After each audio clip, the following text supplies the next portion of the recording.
Stand for the Pledge of Allegiance. Please remove your hats. Pledge allegiance to the flag of the United States of America and to the republic for which it stands, one nation, under God, indivisible, with liberty and justice for all.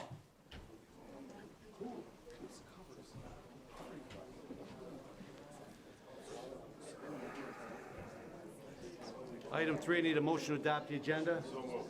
Moved and supported. All those in favor say aye. Aye. Opposed? Item 4, approval of the minutes. Approval of the minutes? Are we not voting on our machines today? No. No. Because you didn't have a microphone on, and you're aware that I would like to make an amendment to the approval of the agenda, so I don't think anybody heard you. I certainly didn't, and we usually use our machines. Thank you. All right. Okay, item 4 is approval of the minutes. Need a motion?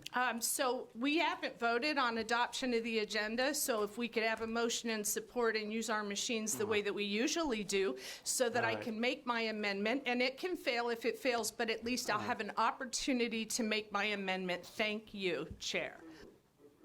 Thank you, Veronica Kleinfeld. All right, all those in favor of it, please vote on the motion to adopt the agenda. It's made by Commissioner Sauger, supported by Commissioner Myjack. Commissioner Kleinfeld. Thank you. I would like to make an amendment to move the closed session and the items regarding the closed session down to the bottom of the agenda before adjournment. Okay, does that have motion have support? Sure, support. Okay. Anyone wants to speak on it? All right. I think it's unnecessary to move that agenda item back because it'll hold staff here and take time away from their positions while we debate other subjects that don't have no need for them to be here. So I want to keep our staff back on the job rather than have them keep here to watch a meeting that they have no input in. So that's where it's at, but you can free to vote how you choose. Please. So this is a vote on the amendment, correct? This is a vote on the amendment. A yes vote moves it, no vote leaves it where it is.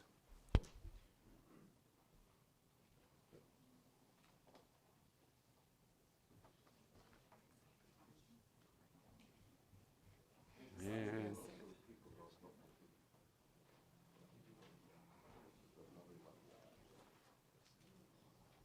the motion passes a 9-3. The item's been moved. All right, next item is adopt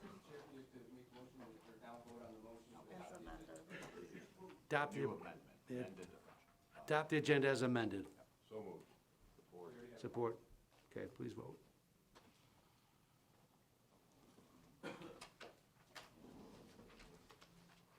Thank you very much. Item 4 is approval of the minutes. Need a motion to approve the minutes, moved by Commissioner Hall, supported by Commissioner Kraft. Please vote.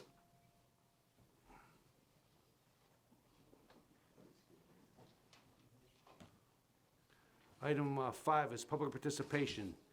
Anyone from the public wish to be heard, you have 5 minutes to speak on any item that's on the agenda. You have 5 minutes to speak on any item that's on the agenda. Please state your name and address for the record. For the record, my name is Jan Iannucci, Roseville, Michigan. Push the red button there in front of you. Or microphone. Here's a red button. I got it. For the record, my name is Jan Iannucci. I've run for state rep twice. I'm currently the finance officer for the American Legion Riders, and I'm the district finance officer for AMVETS District 2. In regards to today, I'm going to be addressing agenda item 7A, the Second Amendment sanctuary issue. For the record, I state, we are peacefully assembled here today as united people defending our fundamental human rights. The particular right we are addressing on this day, March 11, 2020, is the right to bear arms without that right being infringed. To bear firearms for recreational purposes, harvesting food, or personal defense, or in opposition of corrupt or tyrannical government is a fundamental human right. It is this right that brought my parents to America. My parents lived in World War II Italy during the mid-1930s and well beyond the end of World War II. They ensured that I understood that it was a group of individuals who professed to be benefactors that were nothing more than a collective of evil minds. That group demanded that the people surrendered their firearms and ensured that doing so was essential to national development. It was that distorted political rhetoric that led to the genocidal murder of millions of ethnic individuals and an additional 6 million Jewish people. Although the global community believed it had defeated the Nazis, the psychological state of malicious individuals was never eliminated. They continue to surface, and it is those individuals who we must remain prepared to defend against. History repeats itself today. The indignation of the ignorant is a product of the purveyors of misinformation, resulting in individuals who oppose the Second Amendment. It is that doctrine that will always harm the innocent, as it has been proven in numerous historical events. From the ancient wars in which only spear and shield were used to the modern age of firearms, an individual without any self-defense is nothing more than a cadaver. A nation must remain properly armed in order to defend itself from all threats, both foreign and domestic. Should we continue to allow a departure from our fundamental human rights, as detailed in the Second Amendment, we will ultimately become another nation who is subject to the interests of any and all corrupt aristocracy and oligarchy. The most obvious solution relevant to individuals demanding residence in a nation without firearms is for them to relocate to a nation that denies firearms rights to its citizens. Nobody has a right to demand that America is reduced to the conditions of foreign nations. While there are claims that there are 100 gun deaths every day in the United States, the facts fail to support that claim. The GVA, Gun Violence Archive, reported a total of 15,381 gun deaths in the United States in 2019. The mathematical fact relevant to that report is that there are 42.139 deaths per day related to firearms. However, there is no report that clarifies that the victim would have been killed if they had been in possession of a firearm in order to defend themselves with, or more importantly, if the firearm was illegally procured. The record also evidences that there were 417 mass shootings in 2019. Any of those incidents, a properly armed individual could have immediately eliminated the threat. Therefore, the problem was not the firearm, the problem was a lack of good people with firearms. Evil people will always find a manner in which to attack society and murder the innocent. Proper ownership of firearms prevents the loss of innocent lives. We as a nation within the global community use our firearms as well as our heroic military personnel to ensure global peace by going to those nations who do not have any defensive power. Note that the GVA is a nonprofit research group founded in 2013 by Michael Klein and Mark Bryant. Michael Klein is an aristocrat and Brazilian business executive. He is the CEO of the Brazilian chain of department stores Casas Bahia and chairman of Via Varejo, the parent company of Casas Bahia. There are several other business interests he has. In August 2016, it was announced that Klein was made an offer for the purchase, or he made an offer for the purchase of Global Aviation, an air taxi company. And Mr. Mark Bryant is described by the news media, The Guardian, in a report by Matt Drunge, April of 2016, as, quote, "If there's an adversary to the good guy with a gun, be on the lookout for Mark Bryant." You have 50 seconds. Thank you. While GVA was established in 2013 to provide verifiable gun violence data and statistics ongoing, it is apparent that there's an agenda being directed by an aristocrat and his partner.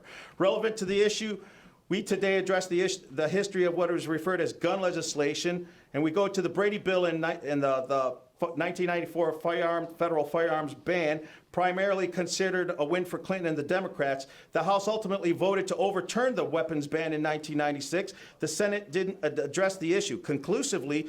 Sections of the Brady Bill were ruled unconstitutional in Prince versus United States, and the government now issues an instant check instead of a 5-day wait. The assault weapons ban had a sunset clause and expired September 13, 2004. There are those that claim that an issue of inequality is concealed in the Second Amendment. Let us be inspired by the American woman who has exercises constitutional rights, not those women that rely on handouts and attacking our rights while using children as shields. Thank you. Your time has expired. Appreciate your comments, but Thank you. your 5 minutes has expired. Thank you.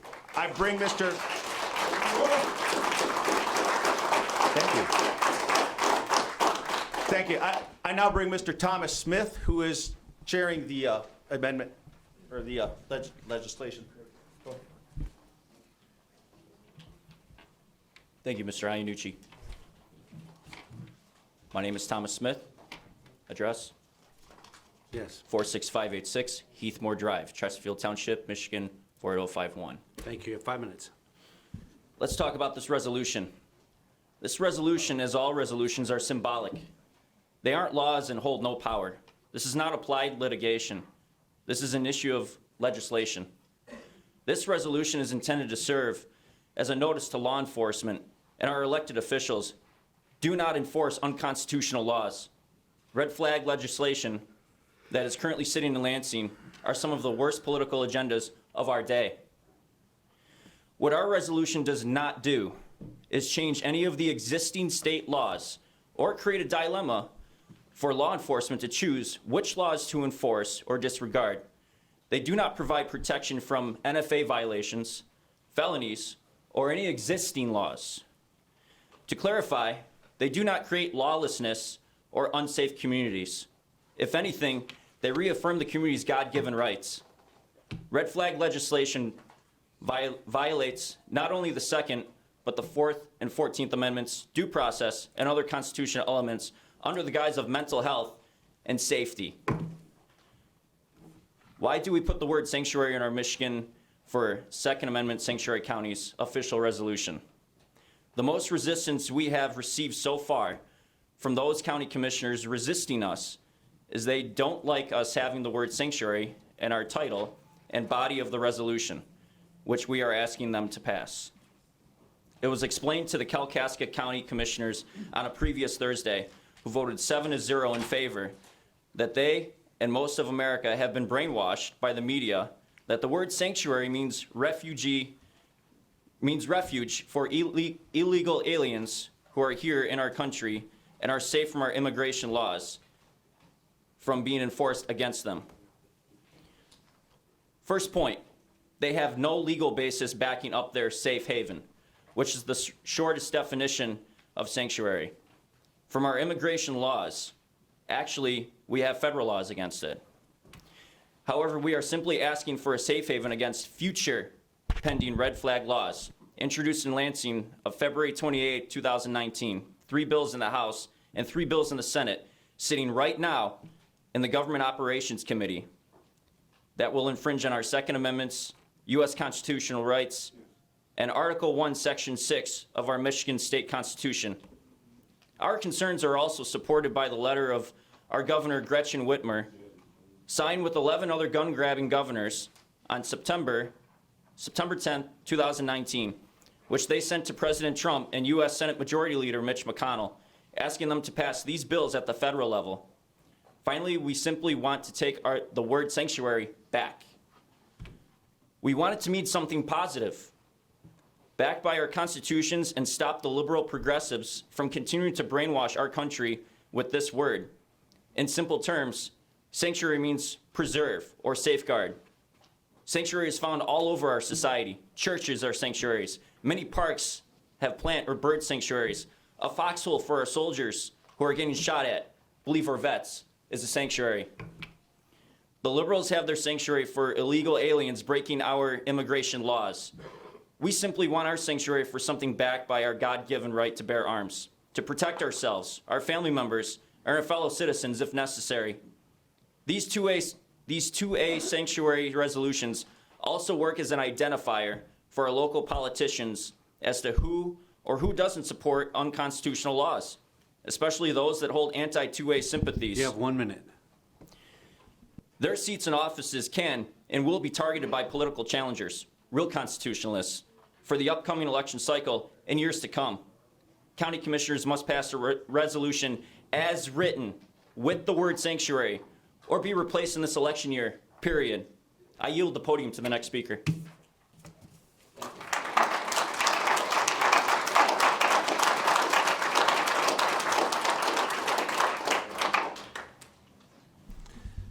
Next, anyone from the public wish to be heard? Thank you. You have 5 minutes to speak. Good State your morning. name and address for the record. Thank you. Good morning, everyone. My name is Scott Bryce. My address is 21837 Kensett, Macomb County, Michigan, or Macomb Township in Macomb County, Michigan. I was raised by a single mother with the belief of God and country. Those are my core beliefs. I believe them wholeheartedly. The good Lord gave me the right to defend myself, and the Constitution gave me the wherewithal to do so. I understand that this isn't anything binding or overriding any other laws, but I want to live in a community where my protection, my morals, and my God mean something. I want to be able to walk with my children through a mall and know that I'm not going to be shot up by some idiot. I'd like you to realize that over 90% of all mass shooters have been in gun-free zones. Gun control does not work. It's been proven time and time again. I look at red flag laws, and I also look at gun control as an attack on my civil freedoms, my rights, my God and constitutional rights. I wasn't going to say anything tonight, but I feel strongly about this. That's all I got. Have a nice night. Thank you.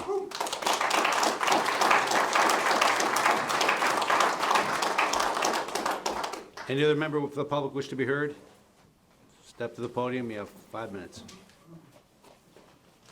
My name is Pam Lideline, 17961 Birch Drive, Macomb Township, Michigan. My daughter was a victim of gun violence, so I want you to keep that in mind as I speak today. I'm not against the Second Amendment. I want that to be clear.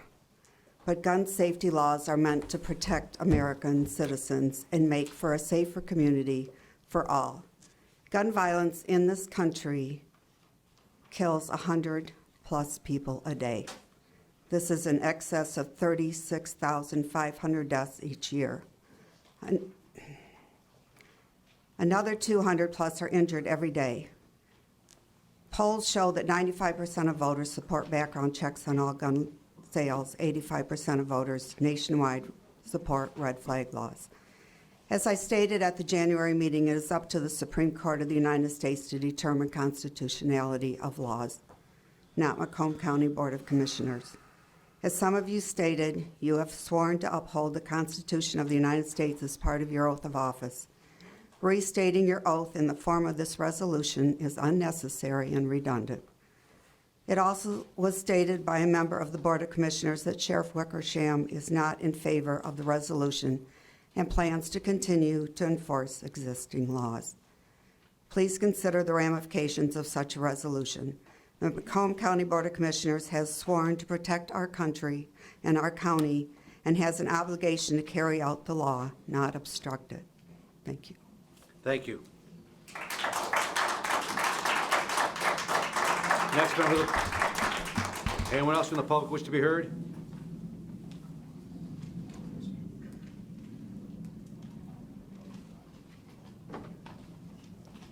My name is Carol Chi, and I live in Sterling Heights, Michigan. I spoke last time about this. Please state your name and address for the Carol record. Chi.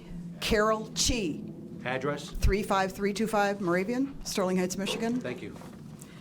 As far as I'm concerned, this is completely unnecessary, this proposal, because it is already in the U.S. Constitution.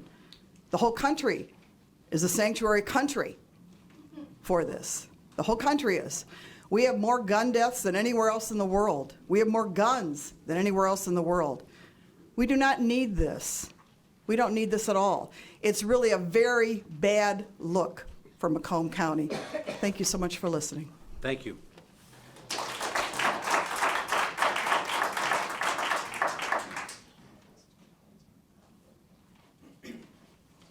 My name's William Robinette. My address is 20925 Klein Drive, Clinton Township, Michigan. Thank you. I am a retired police officer of 29 years with Detroit.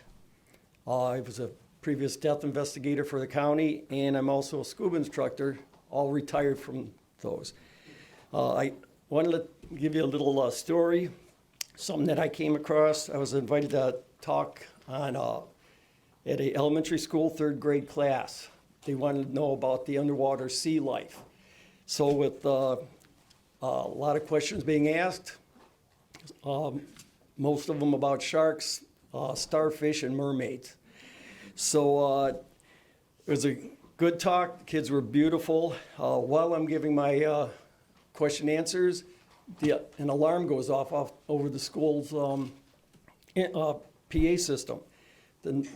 The teacher right away went over to the door, locked it, pulled down the shade over the glassed area of that door, and then huddled the kids in a corner in the schoolroom. I looked at this and thinking, is this all we have to protect our children from some maniac that comes in and then wants to do harm to our children? Is that all we have in our schools to protect them? We have those school safety gun zones all over the place. Do you think criminals are paying any attention to those signs? Not at all. So, started thinking what would be a way of stopping this, and I had no answer as I left that classroom. The facts to me are that the gun-free zones only stop good citizens from being armed. They don't stop the criminal. They pay no attention to signs. That's why they are criminals. The fact, only one way to stop a bad guy is a good guy with a gun, be it civilian that's armed, police, military, etc. I fear a government who wants to place restrictions on my gun rights. We have constitutional and God-given rights of self-defense. I fear a government that fears our guns. There has to be a reason for that. And I know it happened numerous times in our history. In my experience, when police are needed in seconds, they arrive in minutes. A good guy with a gun can stop a bad guy with a gun. Thank you for your time.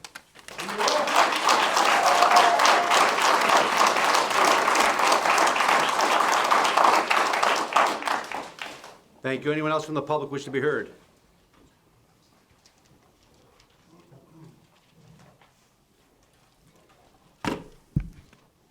Hi, I'm Steve Finn. I live at 32631 Desmond, Warren, Michigan.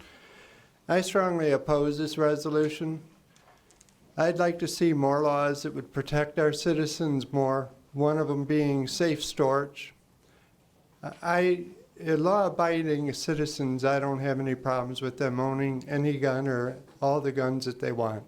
They're law-abiding citizens, and they should not feel any threat from what I believe in is right. This resolution really doesn't carry any weight of law, and the commissioners really don't have any purpose in voting on this resolution because it doesn't carry any weight. I also believe that stronger background checks should be taken on guns, and that it should be on all guns. Felons shouldn't have the right to own guns. Obviously, if they're a convicted felon, they're a criminal and they don't have that right.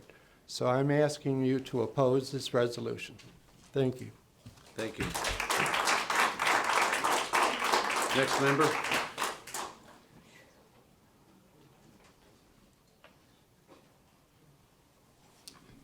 Hello, my name is Kenneth Knoll, 43255 Merrill Road in Sterling Heights, Michigan.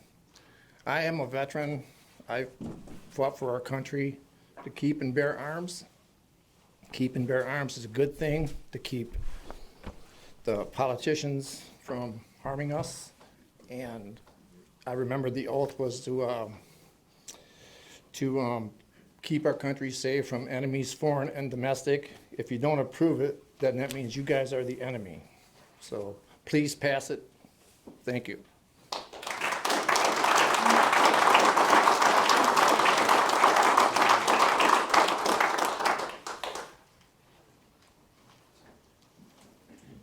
Good afternoon. My name is Joseph Hayes. I live at 42309 Jason Drive in Clinton Township. I wanted to prepare something, but I'm on the fly, so here we go. Ignorance is bliss to those who wish to spread fear. Ignorance can move faster than any three-syllable numbered virus created here on earth. Our Second Amendment rights are in jeopardy. Unfortunately, the argument must be continued, such as we're doing today for a sanctuary gun county. It will shore up a discussion that was a bloody discussion almost 200 years ago. Our Constitution here in Michigan, in our Bill of Rights, mirrors the Bill of Rights that our forefathers fought and died for. The ability to keep and bear arms shall not be infringed. I am a promoter of this sanctuary county just because it's another roadblock for those who live in fear and spread ignorance about firearms. Those who do not understand what this is about will definitely go for the knee-jerk reaction of, oh my God, I don't want another Parkland. Well, unfortunately, the monster in Parkland was created by the educational system that was down there. It's called the Second Chance Law. This person, this monster, was able to stay in school when everyone in the community, and including the school system, knew that this kid was sick in the head, not right at all. Education is the key to winning this argument. Education about firearms and what the responsibilities are is absolutely key. Fear and knee-jerk reactions will disarm a nation.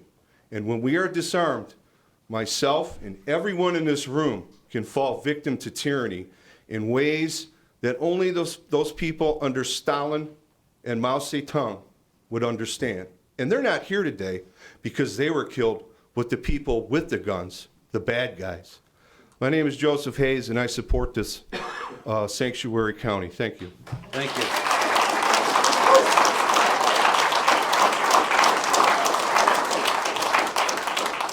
Anyone else from the public wish to be heard?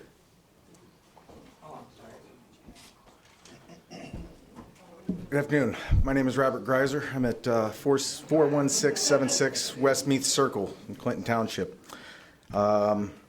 Somebody I'm seeing, I just found out was attacked just in the last couple of days here, and got me a little shook up. So I'm sorry if I'm a little nervous here, but I'm also a self-defense instructor, brown belt in Brazilian Jiu-Jitsu. I've been training for about 10 years now, so I'm passionate about self-defense.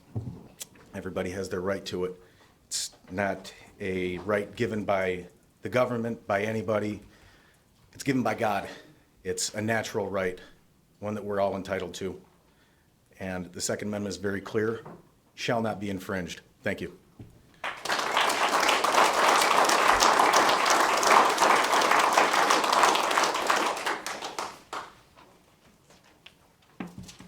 Good afternoon, I'm Jasmine Early from Sterling Heights. This is the second time that I'm here asking you, please approve the resolution. Jasmine Early, 33294 Shelley Lane, Sterling Heights, Michigan. I gave you my testimony that my father got killed by somebody who shot him in the head because he was robbing him. My father didn't have a gun, even though we grew up having guns in our house for safety. But that day he didn't, and he died. And I spent years wishing that somebody was there that could have saved his life. Didn't happen. I came from South America. I'm an immigrant, and I know what it is to live in places where people are not allowed to have guns, where people can defend themselves because they can afford to have a gun. I'm a CPL holder, and it's one of the blessings to be in this country. It bothers me that people sitting in this room who claim to be Second Amendment protectors, they also are so concerned about this ordinance or resolution, By approving this, you are telling us that Macomb County residents, you care about us, that you care about Macomb County residents, because that is what a sanctuary place does. You all say that this is not a big deal. Why pass it? Well, if it was not a big deal, why the room is full with people? Why are you making a big deal in no passing it? At this point, we are asking you, please, listen to the residents, stop playing political correctness, stop insulting the residents by delaying this decision. In your hands is to keep us safe. Just pass it, it's simple like that. More babies have been killed by people who support aborting a baby. Some of you sitting in this place support killing babies. 42.4 million babies have been killed in abortion in 2019. So don't say that guns kill. Guns don't kill. The person holding the gun with a wrong heart and attitude kill. In honor of my father who died because he was killed by somebody who was a criminal, I'm begging you to do it.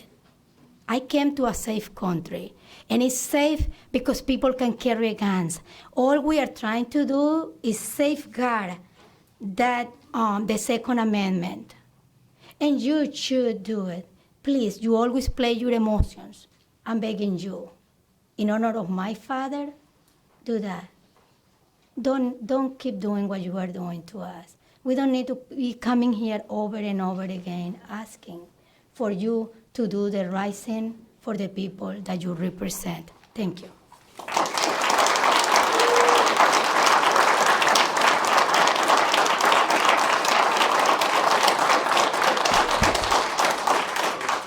Anyone else from the public wish to be heard?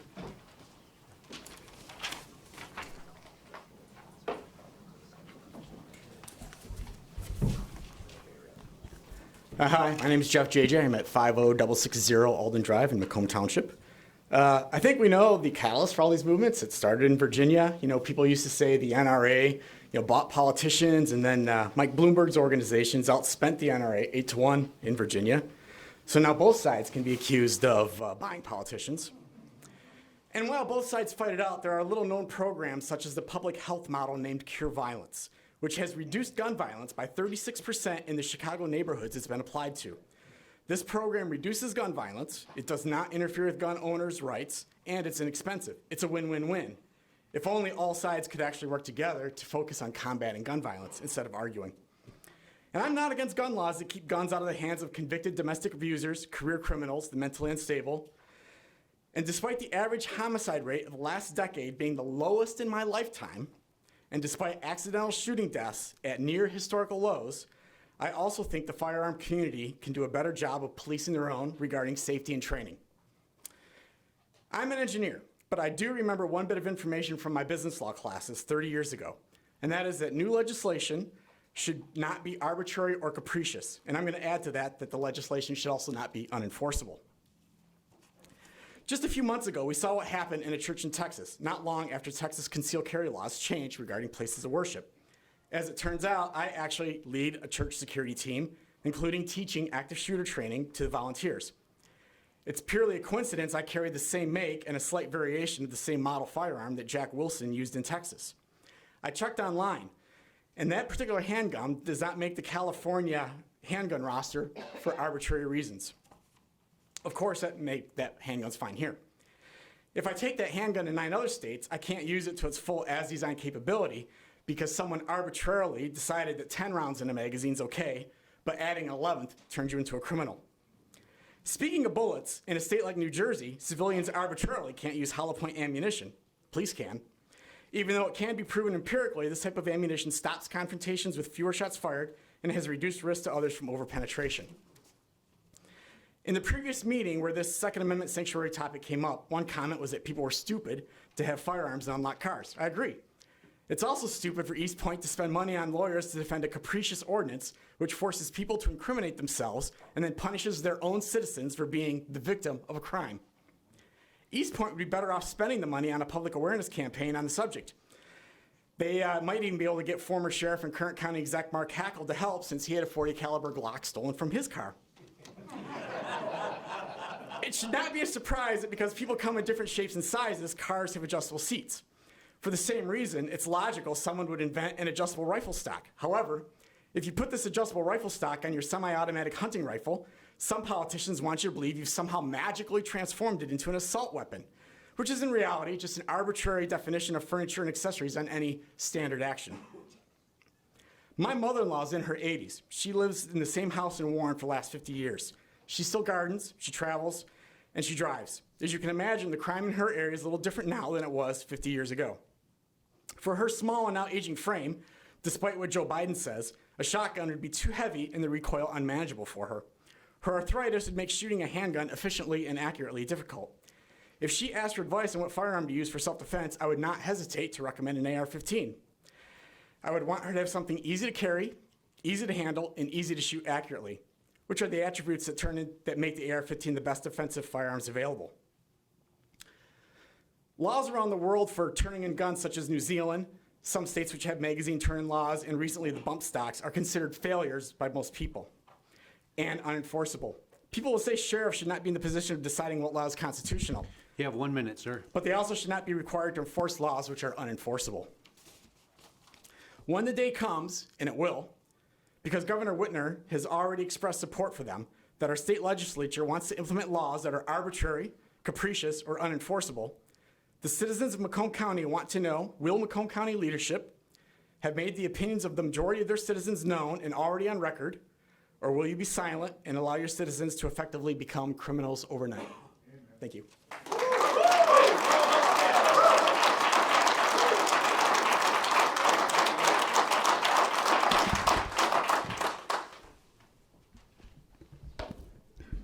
Good afternoon. My name is Christina Lodovisi. I live at 24106 MASH, Warren, Michigan. I'm a combat veteran. I was deployed to Afghanistan. I was also deployed as combat military police. I'm a mother and a gun owner who lives in Warren. I'm a fellow TAR who was raised in New Baltimore, and I graduated from Anchor Bay. I've spent my entire life here in Macomb County other than when I was in the military. I have family and many friends throughout Macomb County. I am very disappointed in your attempt to overstep your authority as county commissioners, and rest assured I have contacted everyone I know who lives in Macomb County. I am not in favor of supporting resolution number R204311, declaring Macomb County a Second Amendment sanctuary county. We are facing a gun violence crisis in our country that takes 100 lives and injures 200 more every single day. When lawmakers take action to improve public safety, the people sworn to protect our communities have an obligation to carry out that law, not obstruct it. In fact, you are trying to violate your oath of office. You are on the wrong side of the issue. 95% of voters support background checks on all gun sales, and 85% of voters nationwide support red flag laws. The sheriff, excuse me, I'm sorry, I have the floor. The sheriffs and county... Direct your comments to the board. The sheriffs and county officials take these actions are in the minority. In states across the country, law enforcement groups have strongly urged lawmakers to work together to pass common sense gun laws. Even our own Macomb County Sheriff has spoken out against support of this such resolution. The real problem with passing this resolution is you are overstepping your role in the constitutional system and in the process. You're undermining the rule of law. You are considering protecting guns when you have not even provided equal rights to all the people living here in Macomb County. I'm asking you now to vote against this resolution and put an end to wasting our time, your time, and our tax dollars. Thank you. Anyone else from the public wish to be heard? Anyone else wish to be heard?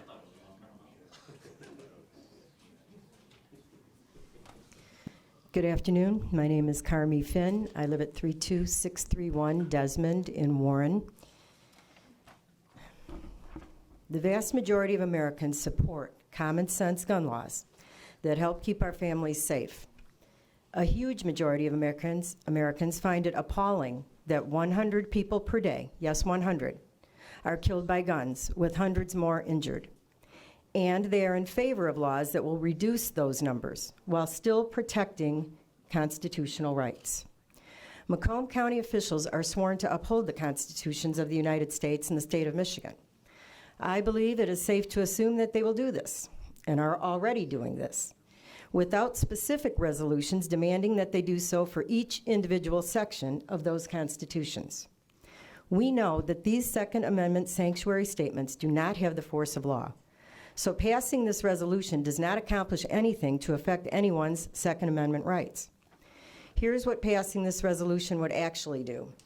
It would suggest that laws enacted by our legislature are, or may be, unconstitutional, despite certain knowledge that this is not the case, resulting in citizens' confusion about our laws and distrust of our legal system. It would require Macomb County officials to be the interpreters of U.S. and Michigan constitutional law.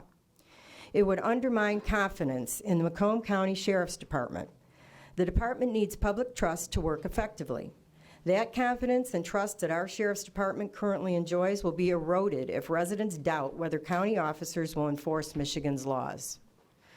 Passage of this resolution will not benefit any of Macomb County's residents, and I urge you to vote no.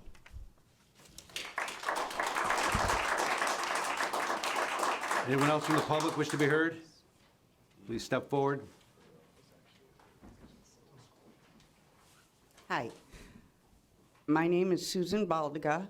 I live at 25317 Maryland Avenue, Warren, Michigan. I'm pretty much here at the last minute today. I am in full support of a 2A sanctuary county for Macomb. I don't think I need to reiterate what has already been said from either side, but I will say this. I do not feel very comfortable in this room being unarmed. But me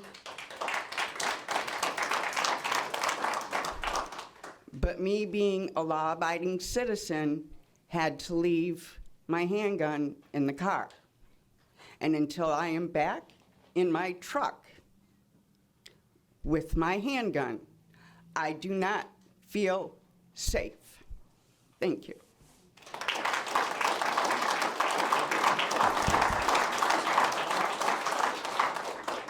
Anyone else from the public wish to be heard? Please step forward.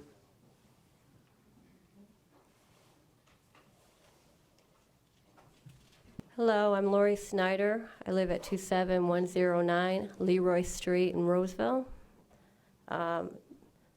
It's a shame that we even have to be here for the simple fact the Second Amendment was created for this specific reason on why we're all here in different counties trying to get protection. Criminals, they don't care about law. But if you guys don't approve this, it's almost condemning law-abiding citizens from being able to protect themselves. I have a kid, and I worry about her safety. And if you guys are going to disapprove of this and these red flag laws, they're going to try and bring more laws and take more rights away.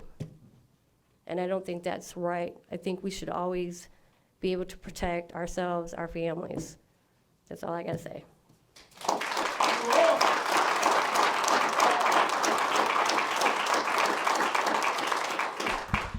Anyone else from the public wish to be heard? Anyone else from the public wish to be heard? You have one. Please step forward, ma'am. You have 5 minutes. State your name and address for the record.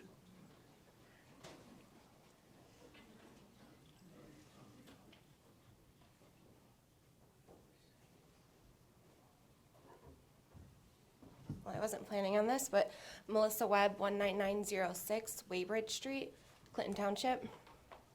So I'm a female. Obviously, I need protection, need to be able to protect myself. And how can I do that if you guys don't pass this? I'm disabled, to top it all off. I can get taken down very easily, even though I'm a bigger girl. So there again, how can I defend myself? Our children deserve to be protected by someone that can stop a monster as what's happened in the past. Teachers should be armed to protect them from criminals.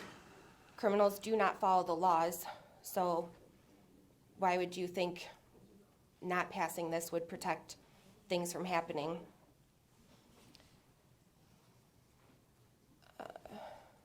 Don't you want our children to be protected? I see some of you guys don't want to even pay attention.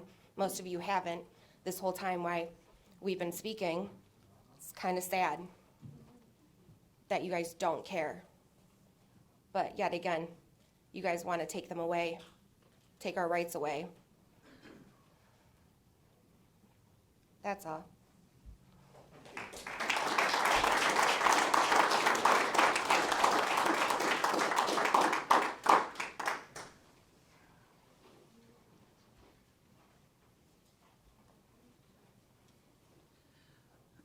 Alan Olenzak, 50222 Oakview Drive, Chesterfield Township, Michigan. How y'all doing today? Didn't really, it's kind of funny that we got to come here and basically plead with you to uphold your oaths that you all took. But here we are. We talk about compromise and stuff like that. But looking at a list of gun laws here, we got 1934, the National Firearms Act. We got 68, the Gun Control Act. We got 86, the Firearms Protection Act, Firearm Owner Protection Act, which claimed to protect them, which I guess it kind of did. The 93 Brady Handgun Violence Act, the 94 Assault Weapons Ban, which did sunset, was found effectively useless, which I think Columbine happened during the assault weapons ban, as well as the North Hollywood shooting. So did a lot there. So it's funny when people say gun owners aren't willing to compromise. It seems like we're the only ones who are compromising. And the thing we're compromising is our God-given rights, or our rights endowed by our Creator, whoever that may be. I hear the other side advocating these things. Common sense, it's common sense. Well, what does common sense mean? Common sense means good sense and sound judgment in practical matters. How is any of this common sense if it fails to do the very thing it says it will resolve? I believe it was President Reagan that said there's over 20,000 firearm laws on the books, federal firearm laws. We still have firearm related crimes. So clearly, 20,000 laws, is 20,001 going to be the one that solves it? I don't know, maybe. Some of the things we hear about is like universal background checks. Oh, we need universal background checks. Well, what does that mean? What is a universal background check? How's that different than the normal NICS background check that that the ATF says now my CPL doesn't exempt me from? For reasons, I guess, I don't know. But how, if a private sale happens in a Walmart parking lot privately, who knows about it? Yeah, I don't know about it. You don't know about it. It just happens. How do you enforce that law? You can't. Ultimately, it's a backdoor for a need for a registry, because the only way you can enforce a universal background check is to know exactly what everyone has and then keep a record of that. That means you have to have audits, because if you do, when you buy it, well, if someone gets rid of it between then and then, well, no one knows. So then you got to have audits, and then you get into Fourth Amendment rights and all that. Now, the big popular thing that we're here, that most people have been talking about, is the red flag laws. Don't hate me, President Trump said, take the guns, then due process. Well, the way I read the Fifth Amendment is you're not supposed to be deprived life, liberty, or private property without due process. It means that it's supposed to happen first, right? And what's the bare minimum for due process? Is, from my understanding, it was adequate notice, judicial relief, and then the right to be heard by the court to defend basically what they're accusing you of, right? That's the bare minimum. Catch my thoughts here, sorry. But what in reality end up happening is a red flag laws really happens in an ex parte court where someone, you're not represented, you're not there, you don't even know what happens. Someone accuses you of something, says you're a threat, judge says, hey, yeah, he's a threat. And then they make a decision, they take your property. And then the big thing is, how do they take your property? I don't want to talk ill about law enforcement, that's not my point, so don't take that out of context. But when police go to your door to confiscate your weaponry, they don't go there with squirt guns and wiffle bats. There's a threat of force. The very real threat of force. Anything could happen. You don't know who's on the other side. Your door gets busted in, and all of a sudden there's men with guns in your house telling you to get on the floor. Anything could happen. And in the past, it has happened. People have died because of these laws. And innocent people have died, and that's not acceptable. Since I only got a minute, I'll cut it short here. Our rights don't come, that are enumerated in the the Constitution. They don't come from a piece of paper. They don't come from the government. Sir, your time's expired. Oh, there we go. Thank you very much. Yep.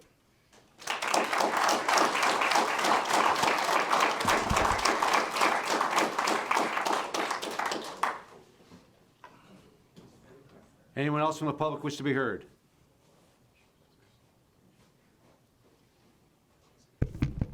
Good day. My name is Charles Layworth. I live at 25658 Ford in Roseville. I'm running for 9th District U.S. House. Guns don't kill people. Tyrannical and ineptitude governments kill people.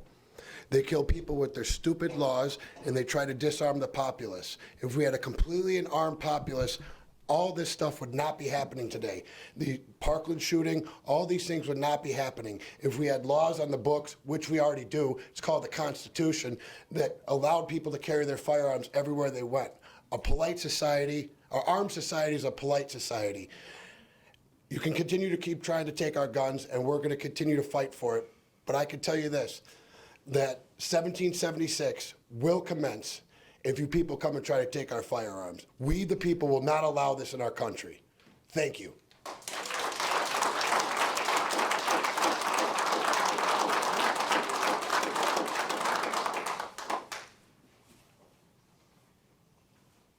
Hi, I'm Brian Banning.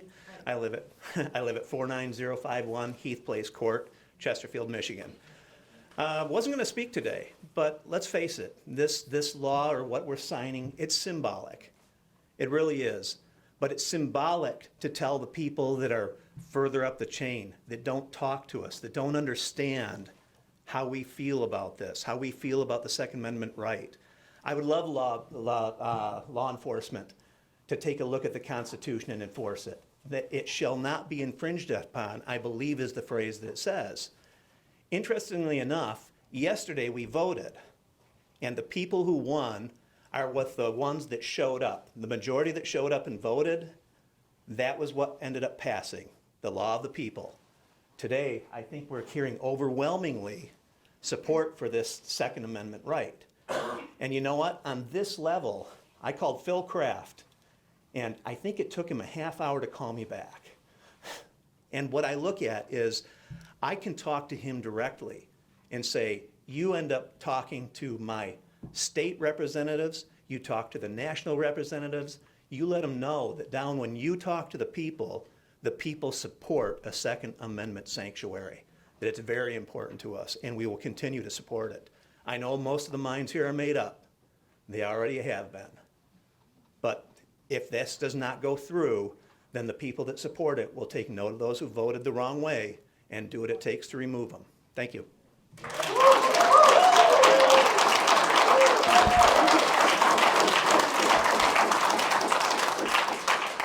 Any other speakers? Any other speakers on any item on the agenda? You have 5 minutes.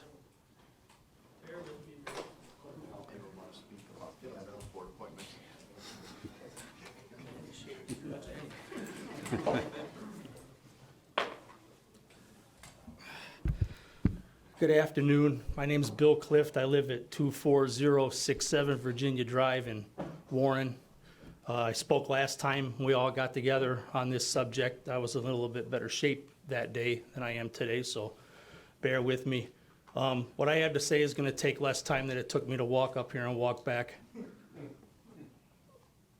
It's a symbolic move and gesture. I know nobody sitting up here is trying to take my guns away. I get that. I think that a lot of people are misinterpreting what this whole thing kind of stands for and what it means. So in a nutshell, what it means to me is that people in politics that are up here started down here. So we're watching what's going on down here.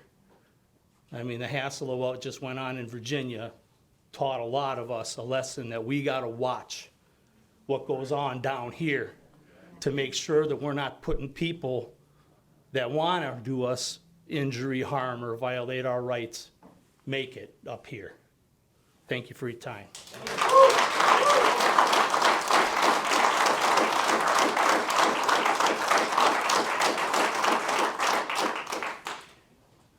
Anyone want to speak? One more time, anyone public want to speak? Last time and third time. All right, yes, sir.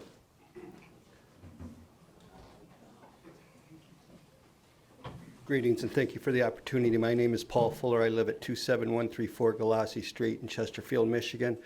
I will be brief. I think everything that's been said by everybody in support of this resolution has spoke for me. I would just want to be on record in support of it. Thank you. Thank you, sir.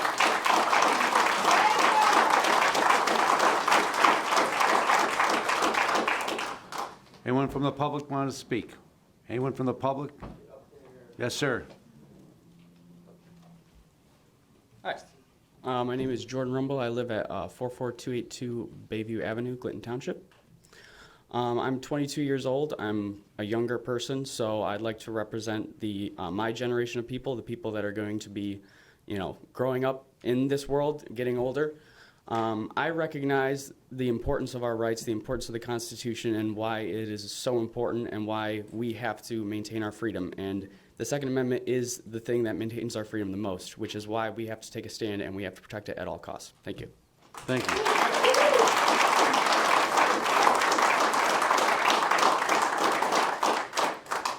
Anyone from the public wish to be heard?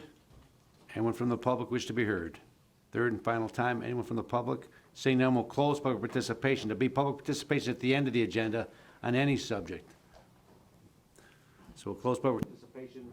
Next item is 6, appointment interviews, Community Mental Health Board, appointment interviews. We have 4 vacancies for 3-year terms expiring March 31st, they expire on March 31st, 2023. We have Nick Shimatero. Do you want to come up and address the board if you'd like?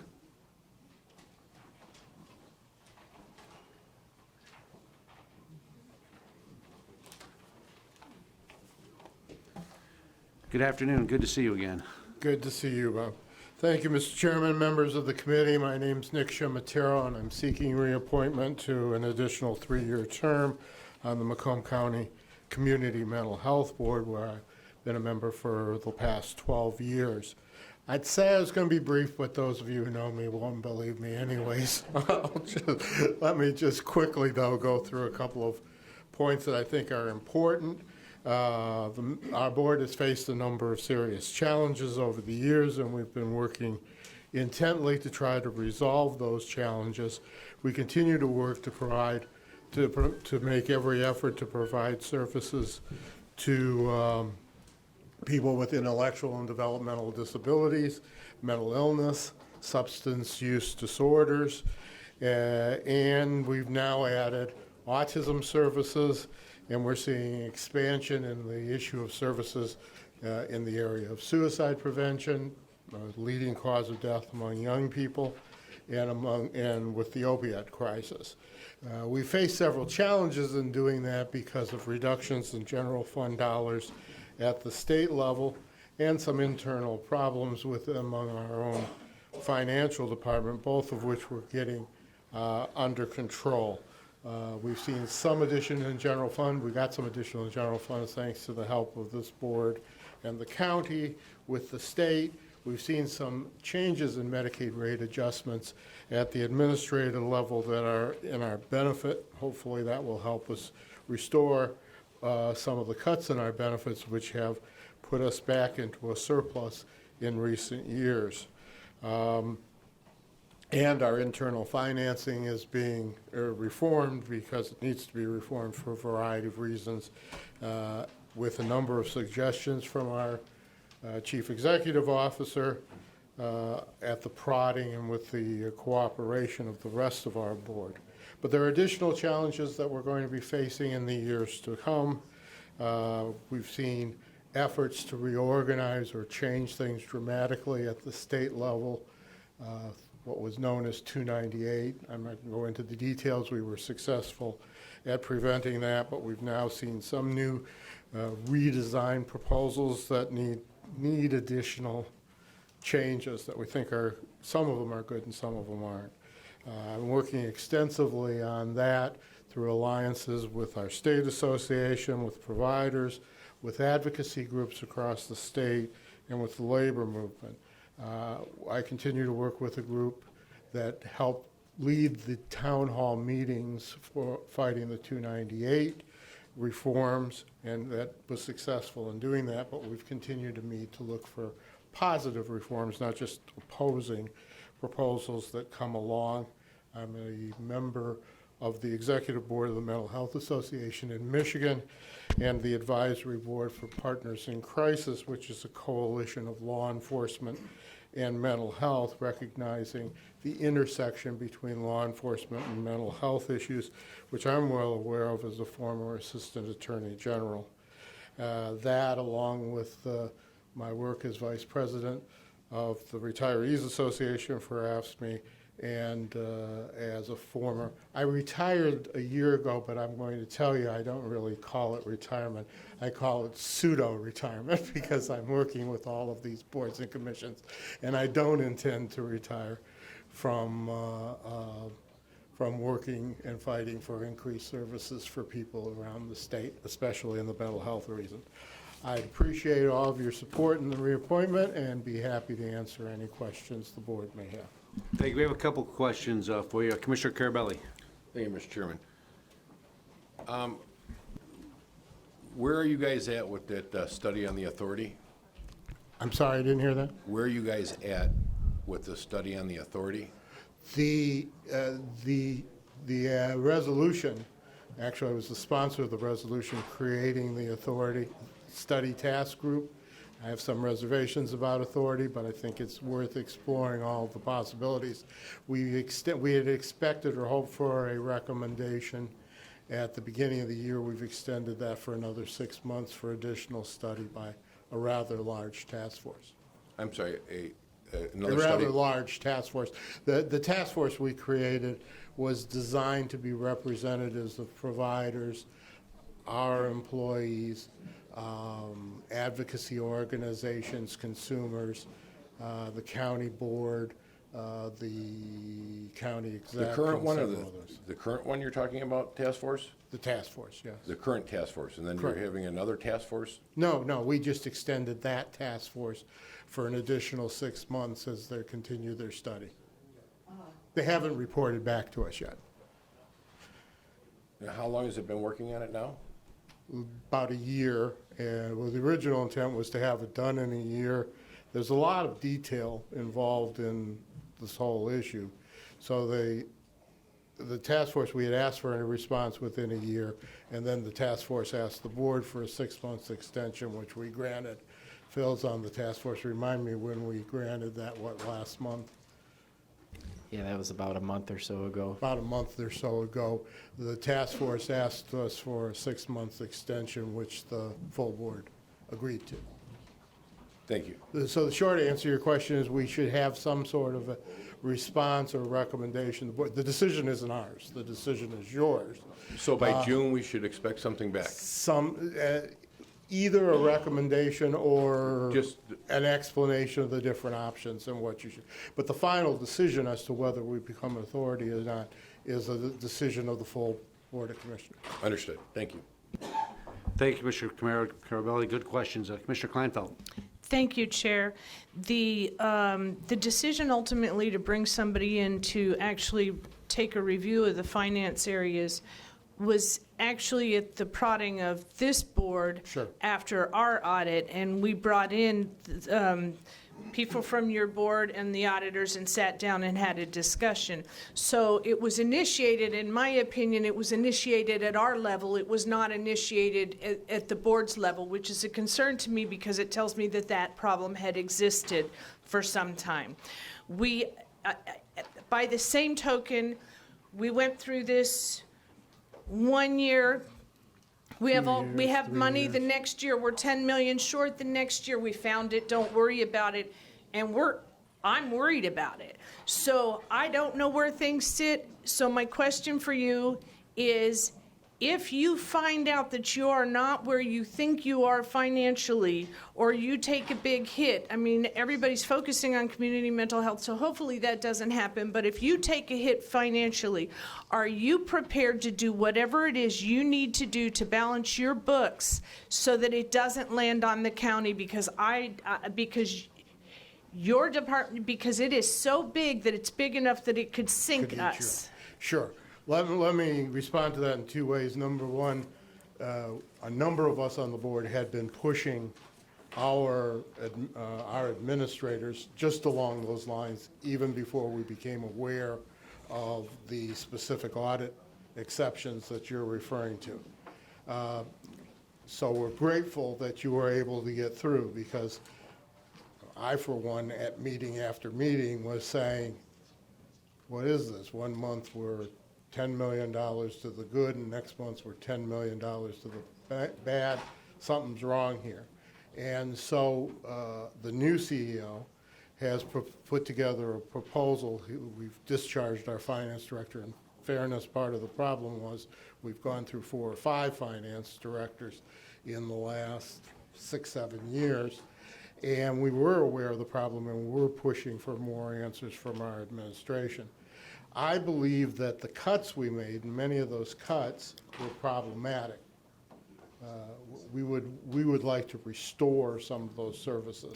That's why I'm But- challenging you. Are you prepared to balance your budget if you fall short? Because it's a big deal. What I'm saying is that, one, we have, because of some very severe cuts. 2, we're getting this system in order from our internal finances, Yes. because our board, just like your board, can't budget properly if our staff doesn't give us the right numbers. And that wasn't happening, and I believe is now being taken care of. And you prodding we appreciate it, but we've been prodding on the board for a long time on that issue. And 3, I think we've demonstrated our ability to stay, 1, within our budget, and 2, to seek additional resources from the state when that's necessary, and do so successfully. Okay, and then I'll just finalize this by saying Commissioner Carabelli and I, when we met with the group, we were under the impression that whoever you guys hired were going to sort of work hand in hand with Plant Moran through this process. And we've become aware, and I wondered, well, who's compensating Plant Moran? Because that wasn't part of the discussion. You guys are compensating the people on the other end. So I am aware that they haven't worked hand in hand with each other, so I don't know that Plant Moran is aware of what has taken place. But since we had that meeting, I think we would, all of you, not just you, but anybody who's on the board, we would like a report back as to what took place after that initial meeting. Okay. And he's writing it down, so you don't have to Yeah, worry but about it. we'll carry it back to our CL. The plan we're working under uses Raymond Associates, who does this kind of work for lots of community mental health boards. I wasn't aware that there hadn't been communication with Plant Moran. Plant Moran had 1 audit exception, but it was 3 times, or maybe even 4, which is the real concern. We weren't even made aware of the audit exception by our previous leadership. We were this time, and then we were told, well, it's been a problem for a while. So addressing an audit exception is a lot easier than addressing a whole lot of audit exemptions. I think we're on the right course to make sure that gets resolved. Okay, thank you. Thank you, Chair. Thank you. Commissioner Gillette. Thank you, Chair. Thank you, Nick. I don't envy your position with the difficult financial circumstances that you've had to deal with on the Anytime, board. anywhere, any place. Right. So I'm not familiar with the details of the adjustments that you folks have had to make in order to, get the financial situation in order. Were any of those changes that were necessary, did they result in contracting out some services previously provided internally? Nearly all of our services are contracted out. We do provide a number of direct care services with county employees, which I think is appropriate, the most important of which is the Access Center, which does the evaluation to make sure the right amount of service is being delivered, not too much and not too little. But most of our direct care, we do some direct care service, usually a little less intense, where it's better to do that internally. And but we contract out most of our services and have for years and years and years. One of the things, one of the cuts we were forced to make, which has created some problems, is we did a 5% across-the-board provider cut. That's trickling down, to use a term of art, within those systems, so that we're now seeing a shortage of direct care workers and a shortage even of professionals. It's not unique to Macomb County, it's true throughout the state. So It's the something issue that needs to be of privatization hasn't been an issue that the board has dealt with. It's been something that, since much of it's contracted out anyway, that's not something that's really been an issue addressed. We have looked at the issue of additional contracting out, but I don't believe that would be the most beneficial thing we could do at this point. The most beneficial thing we could do at this point is making sure that the right services get to people early. So it's just like in general physical medication. If we did the preventive services early, if we did the services. So would that you need to have a be done- philosophical objection to privatization or contracting out if you believe that it would protect service cuts? That would stop, it would limit service cuts. My decisions aren't made on some ideological basis. They're based on the fact that in a number of areas where we've privatized, not so much within our group, but even within our group, and we're reviewing all of our contracts now, that's problematic, that we get less service. We pay less money and get a lot less service. That, I think, has to be adjudged. So I think what you look at when you're looking at the provision of services is not whether it's a contract. All services are done by contract. You contract with a union, you contract with an individual, or you contract with another company. But what bang for the buck you get. And we've gotten the best bang for the buck, in my estimation, from the direct services we provide. So I'm not interested in additional privatization there. But I'm not interested, but I am interested in reviewing, and we have been reviewing for the last couple of years at the board's direction. The administration has been reviewing the contracts we have with private providers to make sure we're not getting overbilled, which has happened in some So instances. I guess maybe my Make sure big we're not concern is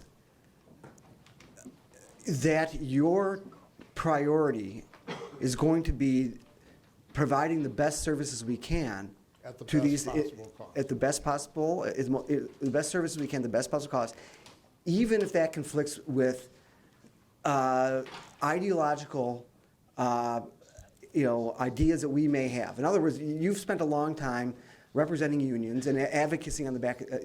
I guess I just want to make sure that the union's not coming first, and that the people who need the care is top priority, even if it means sometimes there's a conflict with the unions. What comes first is delivery of services to individuals. What comes next is taking care of both our employees, whether they're contracted or direct employees, because you're not going to get good services if you mistreat your employees. No, I agree with that. I just want to make sure what you stated first comes first. Yes. Thank you, Van. Thank you. Commissioner Haw. Thank you, Mr. Chair. Nick, I've got to say that's probably been the longest Q&A I've ever seen for an appointment to a position. So I want to thank you for that. I told you not to believe me if I told you I was going to be brief. I leaned over to Phil and said, not a chance, so I didn't believe you. That's right. And that's part of what I wanted to address. I've known Nick most of my adult life. He's been an advocate for community mental health during that entire period of time.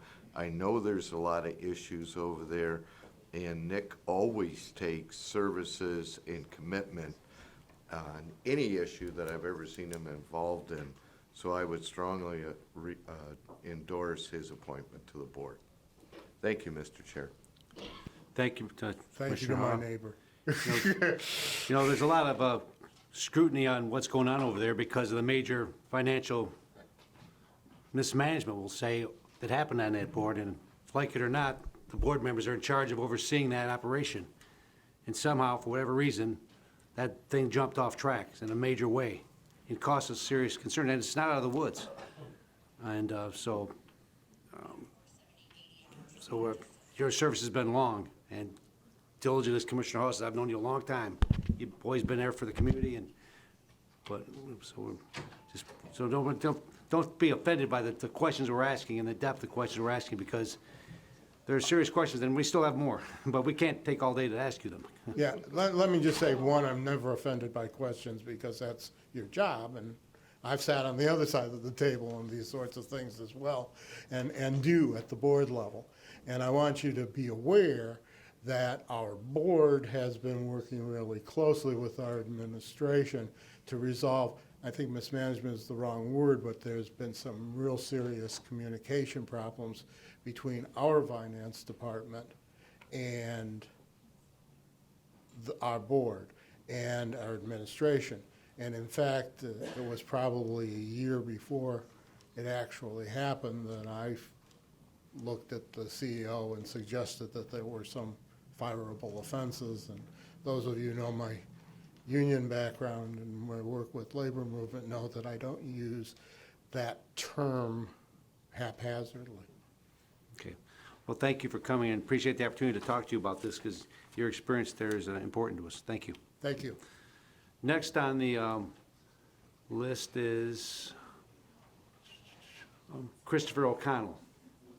Is Christopher O'Connell here? You please Here. step forward. While he's coming up, I just want to say I'm not going to ask each one of them the questions we just asked Nick, because they've heard our questions.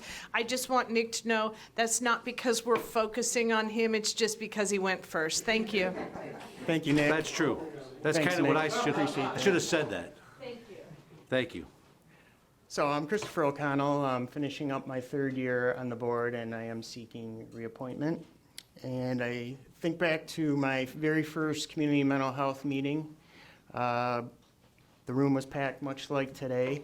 It was shortly after there were some state budget cuts that ended up resulting in cuts to community living support services.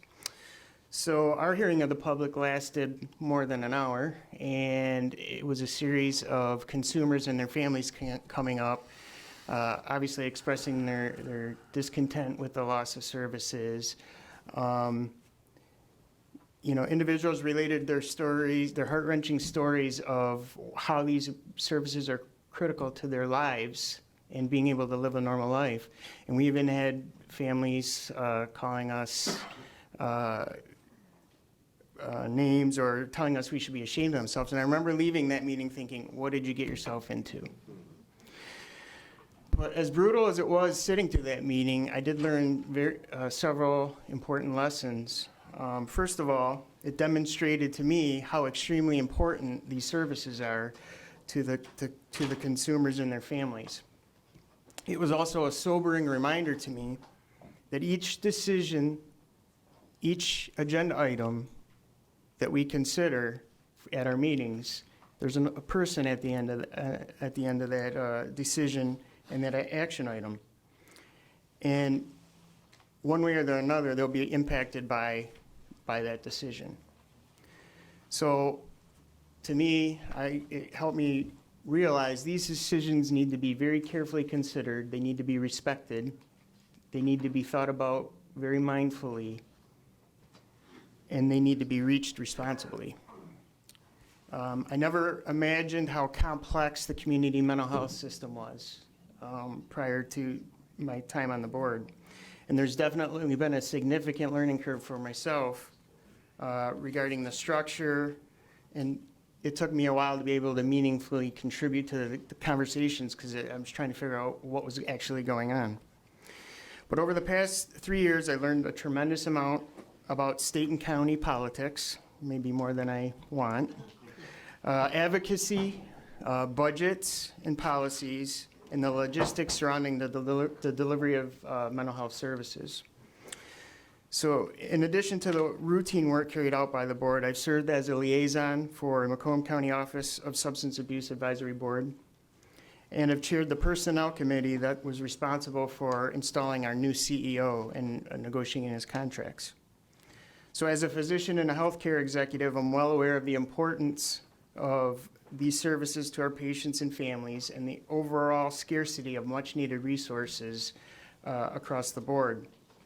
I've offered this perspective to the board and to the agency as decisions were made to determine how to best care for our community. So we've been through some very tough times over my tenure in the board, but there's still much, much more work to be done. And if given the opportunity, I'd be happy to continue to offer my time, my skill set, experience, and insight to help the board better serve our community. Thank you. Thank you. Commissioner Carabelli. That's just for the last time. Commissioner Gillette. All right, any other, I don't see any other speakers. Thank you very much. Thanks for your time. Kathy Vosberg was unable to attend due to a commitment. But we have a Mrs. Schmidt. She's in attendance. Hello. Good afternoon. How are you today? I'm well, thank you. And how about yourself? Good. Thank you for the opportunity to come up here and introduce yourselves. I'm again. Selena Schmidt. I have been on the board for 3 years, so I'm here seeking my reappointment. I am the single mom of a special needs child. He actually is not a child, he's an adult who receives services through Macomb County at an early age that I contribute to the success that he is now as an adult. Fortunate, I work in a field of the medical field, and I've been able to provide the care that he needs, which then released his funds to serve somebody else that isn't less fortunate. I'm also the guardian of my 31-year-old nephew who's autistic and IDD that lives in the community. And I am the mom of a daughter who just recently decided that suicide was the best answer for her, where I needed to resuscitate her, and have worked through the challenge of what does that look like for her to return back to the community with the stigma that she had done this and had a substance abuse. But that's on the personal side. Professionally, I'm a psychiatric nurse practitioner that oversees the behavioral health services for a very, very large healthcare system in the state of Michigan, who contracts on multiple entities with Macomb County. So I believe I bring a very unique perspective to the board. I have personal experience, but I also have professional experience that has been able to contribute to some of the challenges that we see fit.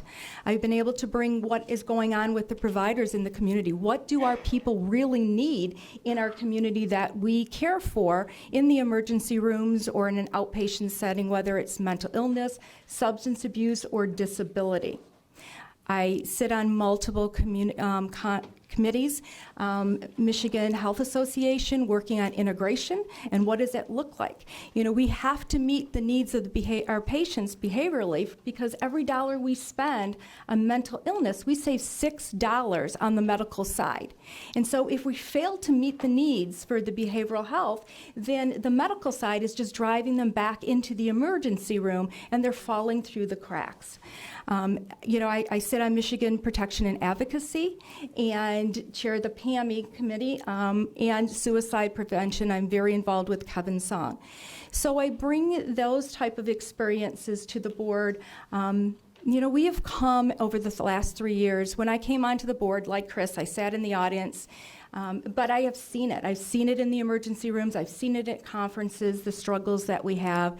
I knew what I was getting myself into, but I didn't realize until I got into it the structure, how unorganized it was, some of the contracts that really weren't in the best interest of the board or to the CMH or even to you, that had been put in place by previous administrators.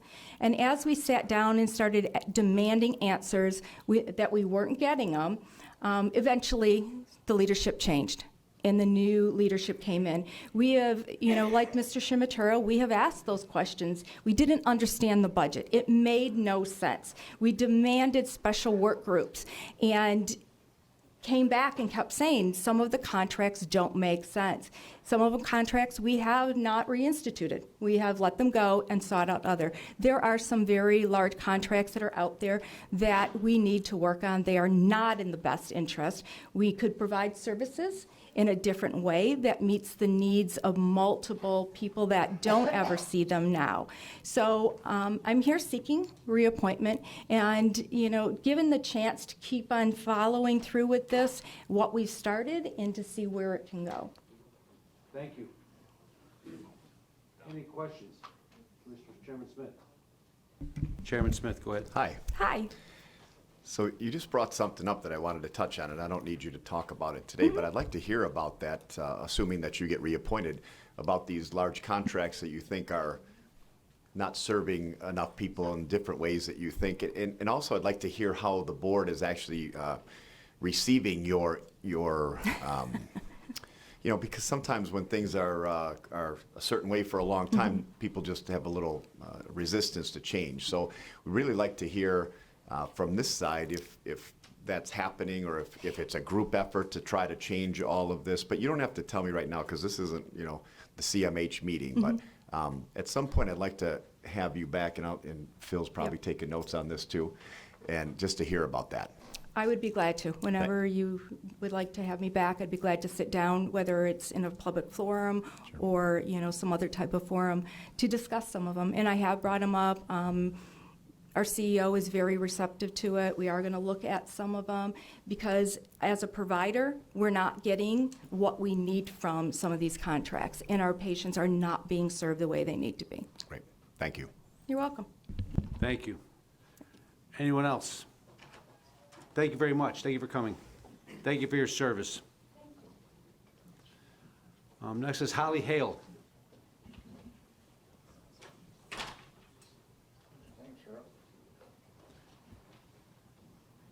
Got to make your way up here today. Not as easy as it used to be.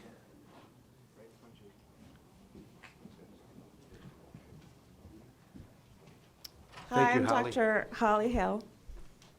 I'm here today to apply for appointment to the Community Mental Health Board. So I'm a fresh face, new on the scene. Full house today, that's exciting. So in terms of my strengths, I've been a provider for over 10 years of psychological services, of a variety of different settings and different conditions. And I feel like that would definitely bring more balance to the board, having that kind of perspective. From case management experience to working with people with disabilities, cognitive impairments, severe mental health disorders like schizophrenia, people suffering from trauma, human trafficking experiences. So I bring a wealth of experience in terms of that perspective. And I'd be eager to figure out with cuts over the last few years how the board has managed that and how to give a more full range of services that are more targeted. So I'm here to answer any questions that you might have. Yeah, thank you. Thank you for applying. We appreciate some of your experience to make application to serve the community. Tell me a little bit about your background in terms of, have you had to deal with the cuts that the state has implemented in your own experience? Have you had to deal with budget cuts to programs that affected the work that you were doing, or you still do, in your private capacity? Well, currently I'm in private practice, so I'm a little bit protected in that arena. But we do get overflow, and I do a lot of pro bono work. So you see a lot of people that aren't getting the services that they need in the community health arena, and then there's a backflow to our end. But in terms of my previous experience, for instance, in the inpatient hospitalization units for adolescents and children, just the state of how much is limited, how much they've had to cut back on the services that they've provided, so that there's a revolving door of us stabilizing them, getting them out into the community, them not getting what they need, and then having them come right back in. So sometimes you would see children, even from ages 6, 7, 8 years old, be staying in these inpatient units for 9 months at a time. Then they would go home and come right back in. So it's a travesty, really. So you've experienced the thing from a referral basis and getting sometimes referring them to community mental health where there's opportunities to get services, and then some of them bouncing back. And Correct. how big is your practice, or how big is the practice you're involved with? So I'm from an outpatient practice in Dearborn. So luckily that doesn't have an impact in terms of my neutrality with the Macomb system, being outside of that. In terms of ethically figuring out how to disperse those funds appropriately, right? But in terms of that, our outpatient has, let's see, 15 therapists in total. Some are clinical psychologists, some are social workers, and we see a variety of different people, but I am usually on the front line of getting the most severe. I mean, that's what I'm most passionate about. So patients that don't do well with other therapists, they can't be stabilized, usually they come to see me. Okay. Does that answer your question? It does. I'm just trying to get a scope of your work, and so thank you for what you're doing. Does the board have any questions? Commissioner Gillette. Thank you, Chair, and thank you for your application. Appreciate it very much. I anticipate the number one answer to the question of what could we do to better serve those people who have mental health issues in this county is we need to have more resources to provide for that.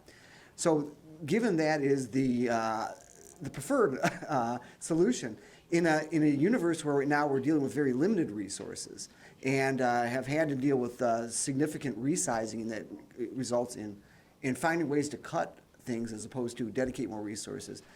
Do you have any thoughts or ideas on how we might be able to improve services using the limited resources that we have, or without, I know we'd all like to be able to just find a way to get more, but if we couldn't do that, is there a way to make things better in your mind in addition to additional resources? Well, so that is one weakness on my application is I don't have a lot of direct experience with doing that. But I am very dedicated to learning more to that process. I'm very bright. I'm very hardworking. And I come from a family background that was pretty impoverished. And you see here today how I had to be resourceful to get where I am, get my PhD as a single mother. So learning how to stretch things as far as you can and push through and make things happen, that's the core of my nature. Thank you very much. Mm-hmm. Thank you, Chair. Thank you, Commissioner Gillette. Any other commissioners have any questions? All right, very good. Thank you very much. Board makes an appointment at the full board meeting, so stand by. Thank you very much. Okay, thank you. Thank you all for coming down. Okay.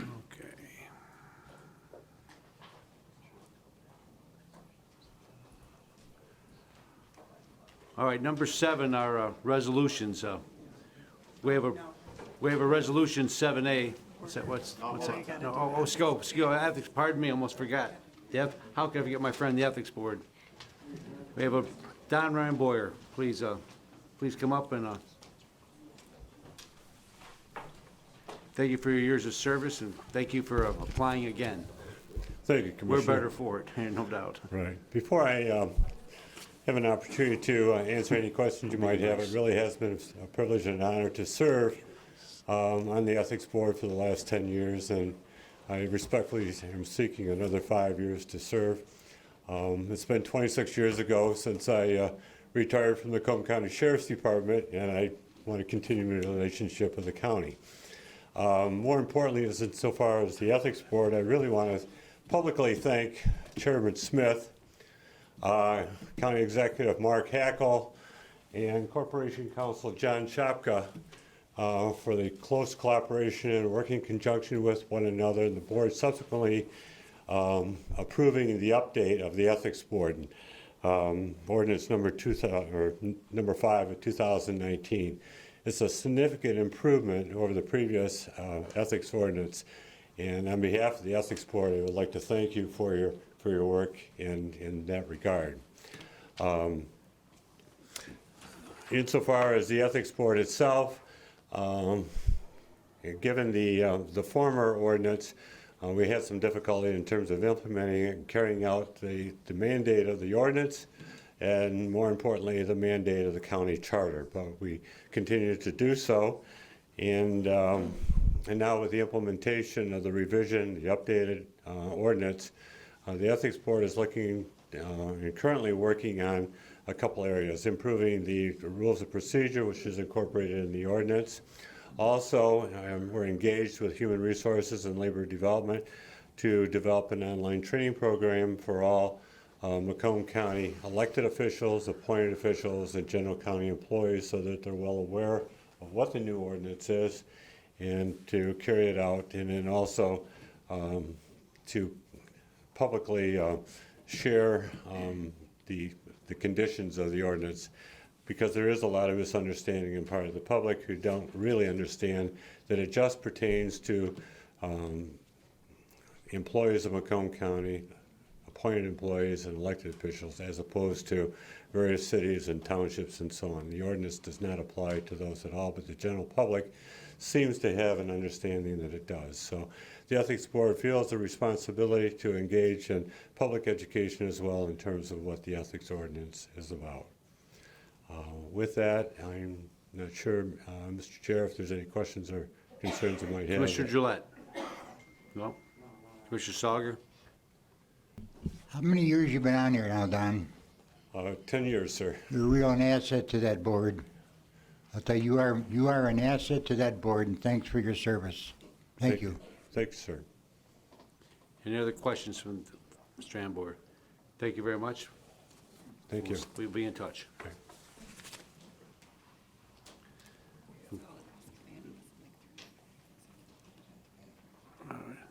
Solid Waste Planning Committee, we have 4 vacancies for 2-year terms.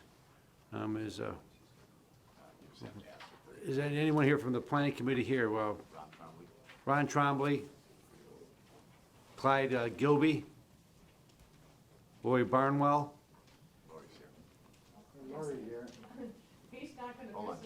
Yeah, I mean, for Your you name. guys, why wouldn't I? Did you change your name? If I may, Mr. Chair? Did you change? Yes. Yes, Please, please. thank you, greatly appreciate it. Commissioners, just wanted to step to the podium. There's a few of the individuals who are here today as potential candidates for the Solid Waste Planning Commission. I want to give a tremendous amount of credit to the Planning and Economic Development Department in working with our consortium partners to put forward a number of great candidates that we're looking not only to help examine more of the materials management options that we have with our friends at Eagle right now in the state of Michigan, not only we look at new growth areas around the county where there's some remediation opportunities, but continuing to keep an eye on all those other elements that would fall under any of the solid waste facilities in the county. So thank you for your consideration today, and I believe Ms. Barnwell is here and should be more than happy to speak to you, and I think a few other folks have snuck in too. They're lucky to have you set them up. I wouldn't go that far. Thank you.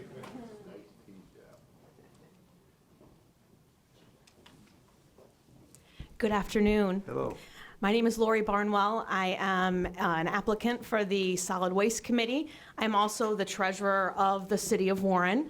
Just a little bit of my background. I was elected in 2015 by the residents of Warren. And when I got there, there was a lot of things on Warren residents' minds that we needed to accomplish. And like I said, I feel like a lot of this ties into being on the Solid Waste Committee as well. When I got there, all of our accounts for the City of Warren, all of our fund balance was all just in simple savings accounts. And Warren, as you know, largest city in Macomb County, we're talking close to $100 million, and that was not secure, and that was really, we were losing potential tax dollars. So long story short, we came up with a really good investment plan that we've been able to earn close to $3 million additional tax dollars, $3 million additional dollars for the fund balance without raising tax dollars. And to me, that's very exciting, as well as making sure that we have the best technology available for Warren residents. When I got there, our payment technology was behind most other cities in Macomb County. And when you have a lack of technology, you lose money. Warren residents lose services. And to me, providing residents with that technology has been one of my top priorities. And now we have a state-of-the-art mobile application that, residents are using more and more every day. And we're saving tens of thousands of dollars because of this application. And to me, to be on the Solid Waste Committee, there's a few different things, making sure that we are making wise financial choices for the county. And as treasurer, I not only seek to save money, I seek to make money for the Warren residents. And that's part of being a good financial steward is a big part of my role. And as the Solid Waste Committee, we want to make sure that we're doing things that are good for the environment, that we are seeking the best technology to save tax dollars, as well as making sure that we are doing things with integrity. And now with the City of Warren, all of our financial statements are on my website. And with an industry like waste, in Macomb County, we have seen some lack of integrity. And just like in my office, I would bring that same integrity and transparency to the Solid Waste Committee. So, if you have any questions, I'd be happy to answer. Thank you. Compost has long been an issue in the county, what to do with it. City of Warren was in a pickle a few years ago, and one of their contracts ended. They had no place to take their yard clippings, so they were searching for places to put them. Some could accommodate them, some couldn't. Would you be opposed to looking at opening the solid waste plant to allow Pine Tree Acres to accept compost material? They have space out there in their landfill and would be a appropriate place to take care of many of the issues that present your community and many others like it, problems where they get rid of compost. Right, yes, and you're exactly right. We've had issues in Warren throughout the county, not just with solid waste, but recycling, compost, and, we want to bring all ideas to the table, all ideas that would benefit the residents and look to save us tax dollars in a way that's also going to be good for the environment as well. So yes, it would be something that I would be willing to look at. What's your thoughts of allowing expansion of transfer stations for solid waste? Are you familiar with transfer stations? Yes, it's fun. People always laugh because I'm the treasurer, but yet I keep up with pretty much everything to do with the City of Warren, and we changed a lot of our trash systems in the last year and a half. We got all new trash bins that they do it like in an automated way. And we also have kind of expanded our recycling offering. So yes, I am familiar with, not in great detail, but I am familiar with it. And like I said, I'd have to take greater detail look at that if appointed to it. Okay, thank you very much. Thank you. Any other commissioners have questions? Commissioner Sauger. Yeah, they got that great big compass field up in St. Clair County. I visited it. It's phenomenal, and I don't think we got room down here anywhere. People always ask, will we approve it? Will we approve? Just go up there and you'll see it. It's a mammoth field. Thank you. Thank you. Thank you, Commissioner Sauger. Commissioner Dujay. Thank you, Mr. Chairman. Hi, Lori. Frankly, I think I'm kind of surprised that you want to run for this position. But that being said, I think you'll do a super job at it. You've done a terrific job as treasurer in the City of Warren. And I look forward to your analysis and seeing what you come up with for the residents of Warren and Macomb County. Thank you, Mr. Chair. Thank you. Thank you, Commissioner Dujay. Any other questions? Thank you very much for your time and your wanting to participate. Thank you so much. Have a great day. Thanks. All right. Anyone else from the Solid Waste Committee that wishes to speak to the board? I don't see Carl Kiley, Clyde Gilby, and Ron Trombley. Well, they couldn't make it today, so we have their application on file, and we'll consider them.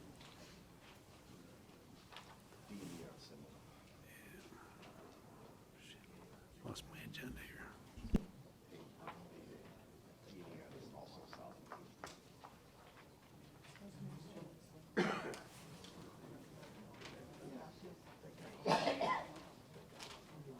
Is Alfred Jordan here? Well, we'll speak to the Solid Waste Planning Committee appointment. Turn your mic on. Good evening. Again, my name is Alfred Jordan. I bring a wealth of experience related to managing solid waste. Have a 38-year career, 30 years on the public side, the last 8 years on the private sector side.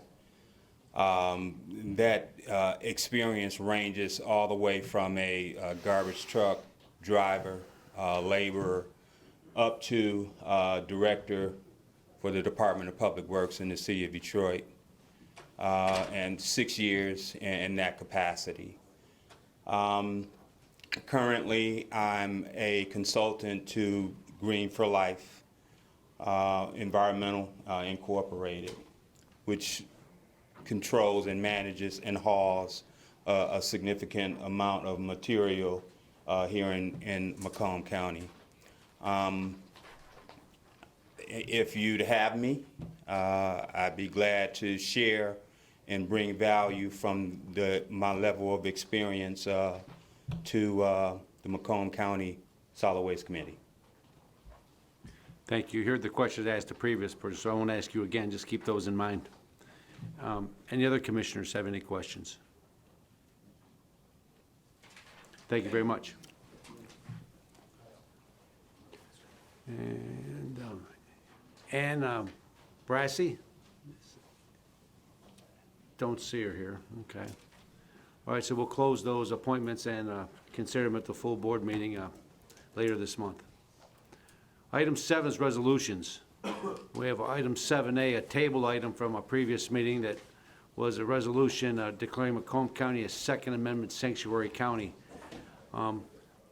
There's a Robert's Rules of Order has certain ways that pertain to how we address these. I want to ask the Corporation Council how to proceed on this motion to Commission. I got promoted. But I would just say, with respect to motions regarding tabling, that there should be a motion to bring it back to the table, motion and second, and a vote on that. Your rules provide that motions regarding tabling, postponement, adjournment, and call to question are not subject to discussion or debate, and so you just take a vote with respect to that motion to bring it back from the table. Okay, so we're going to vote on that motion. We're going to take a motion to remove this from the table, bring it up. I'll make that motion. Support. All right, moved by Commissioner Kraft, supported by Commissioner Drollet, to remove that from the table and bring it forward. I need everyone please vote.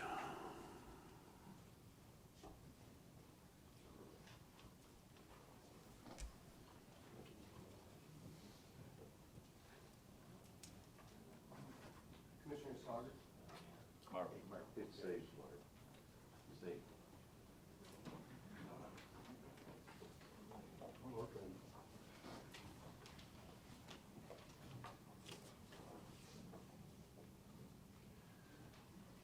The motion to remove it from the motion failed, 5 votes to 7. Voting no was Commissioner Duje, Sauger, Myjack, Cito, Leonetti, Ha, and Smith. Voting for the amendment were Commissioner Kleinfeld, Carabelli. Just not voting on the amendment. It's not voting amendment, right. To bring it off the table, we're... No, that's right. So anyway, the motion failed 5 to 7. So there'll be no action taken on that amendment today. The item number 8 is collective bargaining agreement on Police Officers Association of Michigan. Brian Jacks? No. Take a couple minutes recess, John? No, we're gonna hold off. Did you want me to wait? We want to keep the commissioners here. Keep it rolling? Yes. Okay. Brian Jacks, Human Resources and Labor Relations. I'm bringing forward the POAM Assistant Prosecuting Attorney bargaining agreement that we have recently ratified, and I can answer any questions that you have regarding this. Does it follow the model agreement that we had previously? I'm sorry. Just wait 1 second. But we don't need to take a recess. No. Yeah.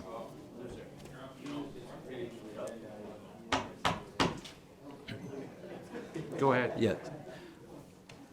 I can answer any questions that you have. I believe the packet has some of the information on the economics that we have here, so if there's any questions, I can answer those for you. I don't have any speakers on the contract. There's not. Anyone wish to make a motion? Motion by Kleinfeld, supported by Kraft. Please vote.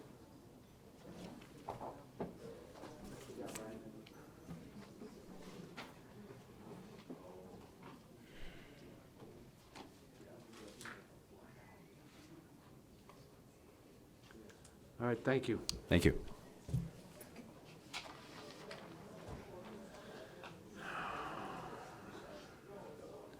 Item 9 is a closed session to discuss. Oh, we moved it back, that's right. Thank you. Item 11, ordinances. Ordinance 11A. Take motions on all these. Yeah, because there will be amendments probably, or people want discussion on the individual. Okay. Ordinance 11A. Yeah. Establish a, no, it's not. Yeah, sure, yeah.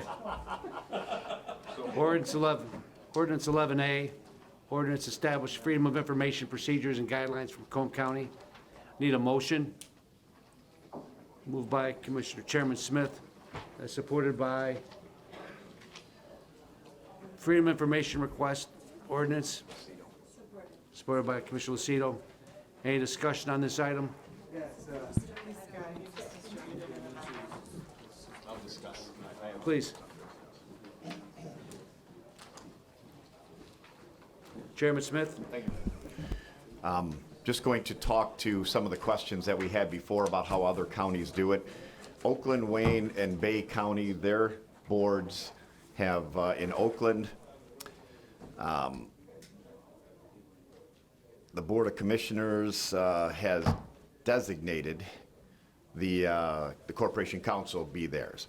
All the county-run departments may appoint their own FOIA coordinator. So basically, it's the same as what we are looking at doing. We are in charge of whether we do it, whether we are our own FOIA coordinator or we delegate it, and the same thing with elected officials, sheriff, clerk, treasurer, those. Wayne County does the same thing. Their commission addresses their own FOIAs. They've chose to address their own FOIAs. And Bay County has also delegated, but they made the choice to delegate to the executive's office. So what we're looking at doing here is certainly not out of the ordinary for any of the communities that are in somewhat parallel with ours. Okay. Commissioner Gillette. Thank you, Mr. Chair. I've distributed a amendment to the proposed ordinance that I would like to move that we amend this ordinance, the proposed ordinance, with this amendment. And if it's second, I'd like to speak to it. Commissioner Gillette's made a motion to amend, supported by Commissioner Kraft. Go ahead, Commissioner Gillette. Thank you, Mr. Chair. Essentially, what my proposed amendment would do to the proposed ordinance would designate Corporation Counsel as the de facto FOIA coordinator for departments, including independently elected officials, automatically. However, a department head, elected department head, countywide, could request that they designate somebody other than Corporation Counsel, and that would have to be approved by the Board of Commissioners, by a voted resolution by the Board of Commissioners. Other than that, it would leave the proposed ordinance unchanged. So the Board of Commissioners, FOIA coordinator would still be designated, by us, by the Board of Commissioners. Every other department automatically would go to the Corporation Counsel unless a clerk, prosecutor, treasurer comes before us and says, we would like to designate our own, and then we would vote by resolution to allow or not allow that. So that's essentially what my amendment would do. Thank you. Seems basically the same. My only question is, well, I'm anticipating, so some other department's gonna come and say, guess I need to have my own FOIA coordinator. Will that be another member of staff? Maybe getting ahead of ourselves, but I see the potential of adding staff, which would add cost, right? That would be something we could address at the time, but I Yeah. don't think anybody's pointing and hiring. They already do the role. Sure, okay. And just for the record, I don't have a problem with So that'd be a friendly amendment? If it's, Well, No, it was separate. okay. Yeah, All I right, mean, all right, Commissioner Duje on Commissioner Gillette's amendment. Okay, basically, thank you, Mr. Chair. Basically, this puts the onus of appointing a FOIA coordinator on the department head. And I think, if I'm not mistaken, the charter says that the county executive is responsible for appointing any FOIA coordinators to any department. I don't know about the Board of Commissioners, but I'm almost sure about other departments. And this basically takes that away from him and puts it in the countywide elected officials' lap. No, You that's may- actually You may have a point- point there, but point of Commissioner, information. Well, that's how I'm reading it. okay. Yeah, point of information, So I will not be supporting this. I Thank you. understand. well, even if you found out you're wrong, will you not support it? Because what the amendment actually does is designates Corporation Counsel as the automatic FOIA coordinator for the clerk, for the prosecutor, for the treasurer, automatically designates them. So Corporation Counsel is that FOIA coordinator. It only provides that if one of those countywide electeds wants something other than that, they have to come to us, request it, and we have to vote by resolution for that. So it doesn't take anything away from the county, the county executive or anything along those lines. So yeah, you're just kind of wrong. I still Commissioner don't Duje- agree with you. Commissioner Duje, you. Okay. Yeah, he did use your name. Do you wish to continue to speak? No. I've said my say. Thank you. Commissioner Kleinfeld. Thank you.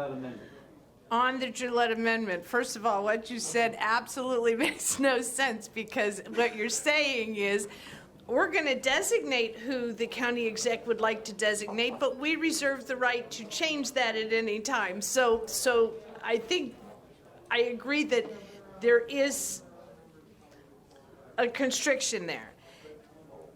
The amendment is better to me than the original thing. Either way, it seems to me you put it in the hands of legal, you put it in the hands of one entity, and they're responsible for it. And if we're getting hit with lawsuits, then they have to fall on the knife for that. We already know from the beginning of the year that we got hit with, I don't know how many lawsuits on one particular issue. If we leave it up to every countywide, and let me just all remind you that we had Ms. Springer here a few years ago. Well, she may not, well, we're going to have a slew of countywides come in and make this request. And we're going to be sitting here, but, well, you wouldn't approve one and you would approve all the others. I personally would like it all to go through one entity. I know that we have been doing our own for years.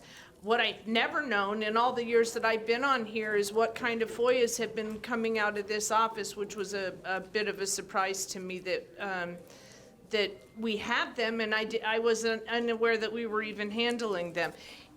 All of them would initiate except for the ones like in finance. Like in our office, most of the stuff would have to be sent from Patty over to court counsel. There are exceptions, things that are within the finance department, things of that nature. But and we're not going to do what I want to do anyway, so I'm not worried about it. But if we were to do that, I would want that if there are FOIAs, the departments are notified about what has been FOIA'd immediately and that they get a chance to put input on it. That's not going to come a reality because I don't think what I'm shooting for is going to happen anyway. So that's it. Thank you. Thank you. Commissioner Leonetti. Thank you, Mr. Chair. This amendment is to me a good amendment, and I'll tell you why. These are my thoughts on it. First of all, the problems we had last year was because, and Shapka's here to testify, we had no FOIA policy, period. Okay, now who do we blame for that? I'm not going to get into that because now, after all that hoopla last year, somebody finally put a FOIA policy on the website. So without a FOIA policy, a lot of our problems occurred because of that. Now we have a FOIA policy on there, and I think it does designate Corporation Counsel as the key FOIA person like this amendment does. So I do like that part of it. We also had some problems about people being concerned about things, okay? And this amendment kind of addresses that as well. It says, look, if you think as a department head you have a problem with the way Corporation Counsel's handling this, then come and see the Board of Commissioners. So I want to commend Commissioner Drolet if he put this together because I think it has a good balance. I really do. I didn't know about this amendment until you dropped me in my lap. I saw what was on the agenda, and I was kind of like, we're getting back into fighting again. But this is actually a pretty good, balanced amendment, and I think that's what we seek to have here when we do things in government. Thanks. Thank you, Commissioner Leonetti. Commissioner Ha. Thank you, Mr. Chair. And I agree with most of what Rob said. On the amendment, it says Macomb County Corp Counsel is designated by the Board of Commissioners as the FOIA, and then he adds, and for department heads headed by countywide elected officials other than the county executive. So that's A. D says the Chief of Staff to the Macomb County Board of Commissioners is designated by the Board of Commissioners as the FOIA coordinator for the Board of Commissioners. So now we've got Corp Counsel for everybody other than us. Am I reading this correctly? Looks like Yes. Oh, I am. Okay, thank you. Then I'll be voting no. Okay. Commissioner John, the second round. Just, Your amendment. thank you very much. If you read the proposed resolution without the amendment, I ask you to think about Karen Spranger. Because without this amendment, it automatically gives her the authority to unilaterally appoint her own FOIA coordinator. Without this amendment, it automatically allows any countywide elected official, including Karen Spranger, to not be going for the board, not be going for the executive, and just decide to do whichever she wants.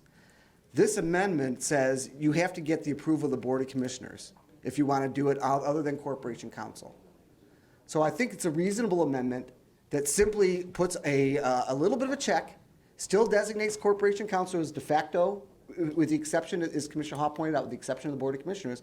It maintains the status quo for the Board of Commissioners. But it creates the Corporation Counsel as a de facto unless we approve otherwise at the request of a countywide elected official, and I think we should have that approval just in case. Thank you, Commissioner. I appreciate that, but adding this task to our Chief of Staff of the Board of Commissioners office, who's not an attorney, may present some issues, and not having any experience in that area. I mean, we may have our disagreements with our Corporation Counsel happens to be, but he's got experience in handling these things, and I think I'm opposed to this simply because of D. Mr. Chair, D is not affected by my amendment. Well, I understand. D is not affected by my amendment. Yes. So, but it's part of your amendment, though, no, right? No, it's not. Only parts of my amendment are in red, A and B. Well, I so can't those see things red. are part of the I'm part original, are part of the proposed. Yeah, I got you. So right. my amendment won't affect that. If people have a concern about that, as Commissioner Haw has a concern of, I think that would be addressed after my amendment is addressed, and then address whether or not we want to I got you. have the, the Board of Commissioners different. 'cause I got you, That's not okay. something that's part of my amendment. Any other questions on Commissioner Gillette's amendment? No. Thank you. Anyone else? No. Good. All right, call the vote. On Commissioner Gillette's amendment.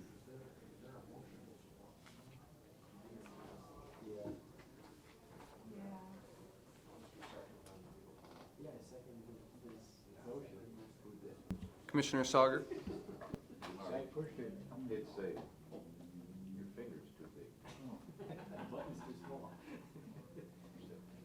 Motion passes 8-4.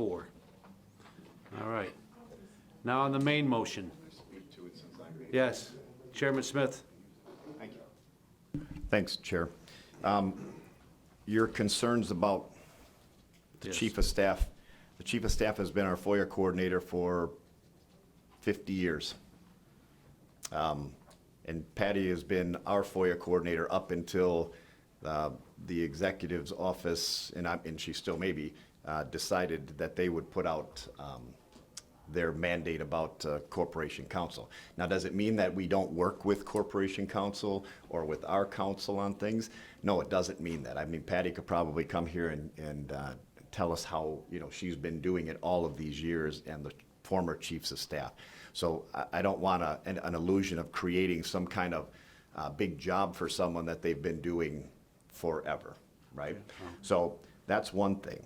Now, obviously, as attorneys, we know that everybody can argue, the different side of the same coin.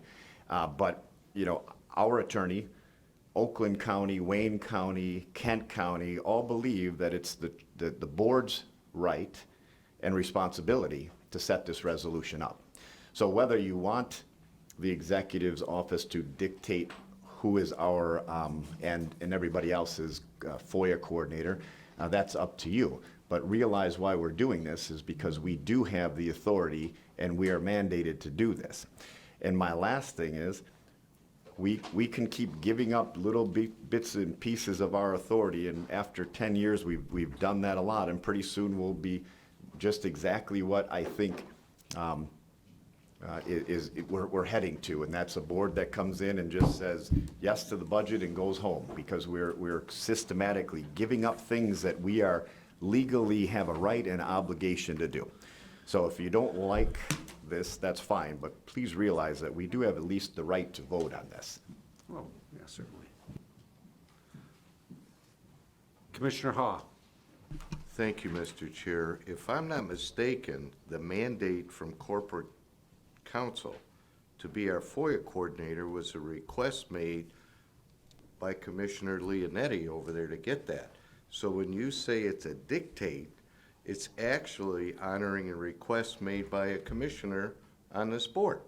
So I don't know how it's a dictate and a mandate, but the contention was all along they were the FOIA coordinator, and Rob asked for it in writing. So that's how we ended up at that position. And if I'm mistaken, correct me. If I may respond. I did, because... You have to ask Don. Okay, Don, may I respond? No. Yeah, I got you. Thanks. That's fine. I've been told no before.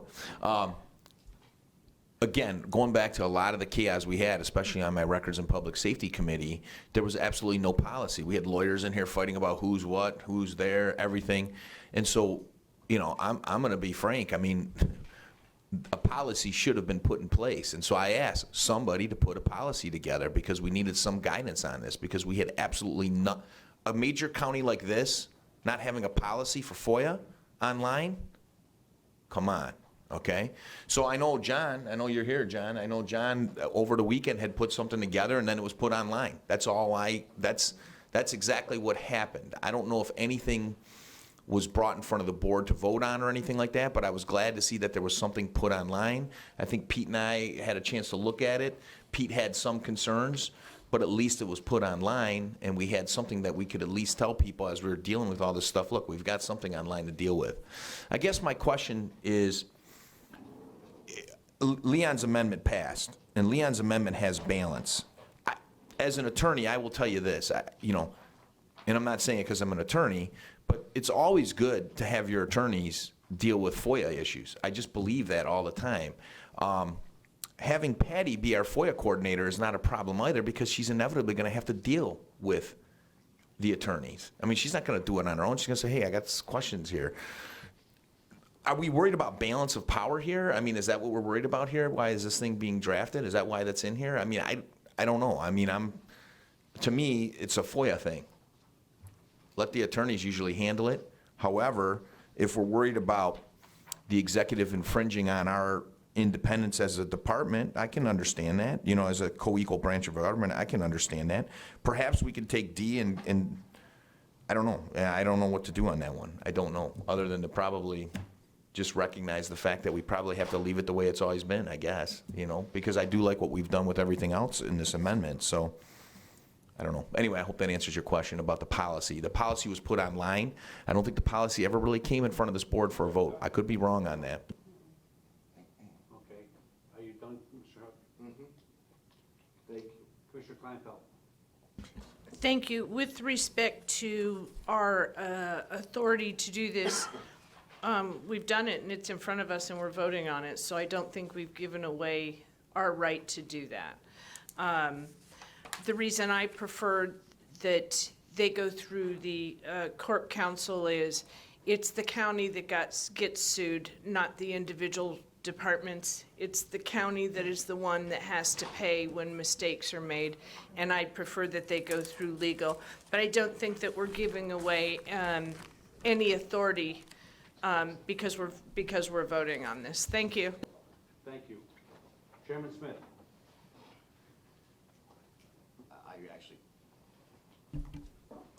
Well, here, all right, I'll talk. Since I withdrew and now I'm back for the second round.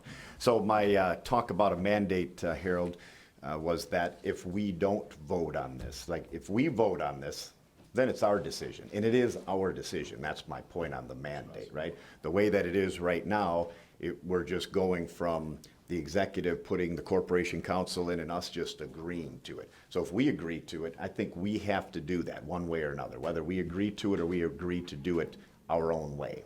Because I think that it is something that the Board of Commissioners is tasked with. However the decision goes is fine. If it stays the same, so be it. I will, then that's my, mandate. I guess that's what you were talking about. But I just think that we've been doing this. I think the treasurer's office, most of these departments have been handling their own in conjunction with the Corporation Council for many, many years. So what we're more, I would say, doing is trying to keep things the same rather than trying to change things. I appreciate that. So we're just saying in writing that our chief of staff is going to continue to do what they've done forever now. I always know they're always working with our attorney, our corporation counsel to provide, hey, we got a FOIA request, what do I do? So he calls up corporation counsel, corporation says, okay, do this or that, send me the paperwork. Well, there is a possibility, so well, if we want to have our own specify specifically in an ordinance that we want our chief of staff to be the designated FOIA coordinator, maybe the executive says, guess what, okay, good luck with all that. And all of a sudden, we don't get our services from our independent counsel anymore. We have to pay our independent counsel money to do something, and then we're doing our own thing again. And then we have somebody designated as a FOIA coordinator that's not an attorney. And I mean, I think it's just cleaner to let the corporation counsel do it and people can continue to do what they've done all along. They get a FOIA request, they'll gather it up and they'll send it to them and they'll coordinate and they'll get a response out. Because I've been on this board a long time. I've never got a report that says, here's all the FOIA requests we got this year, by the way. I never did. So I'm just saying, I mean, I just think it's, I think it's complicated. I think we're creating a problem when we needn't do that.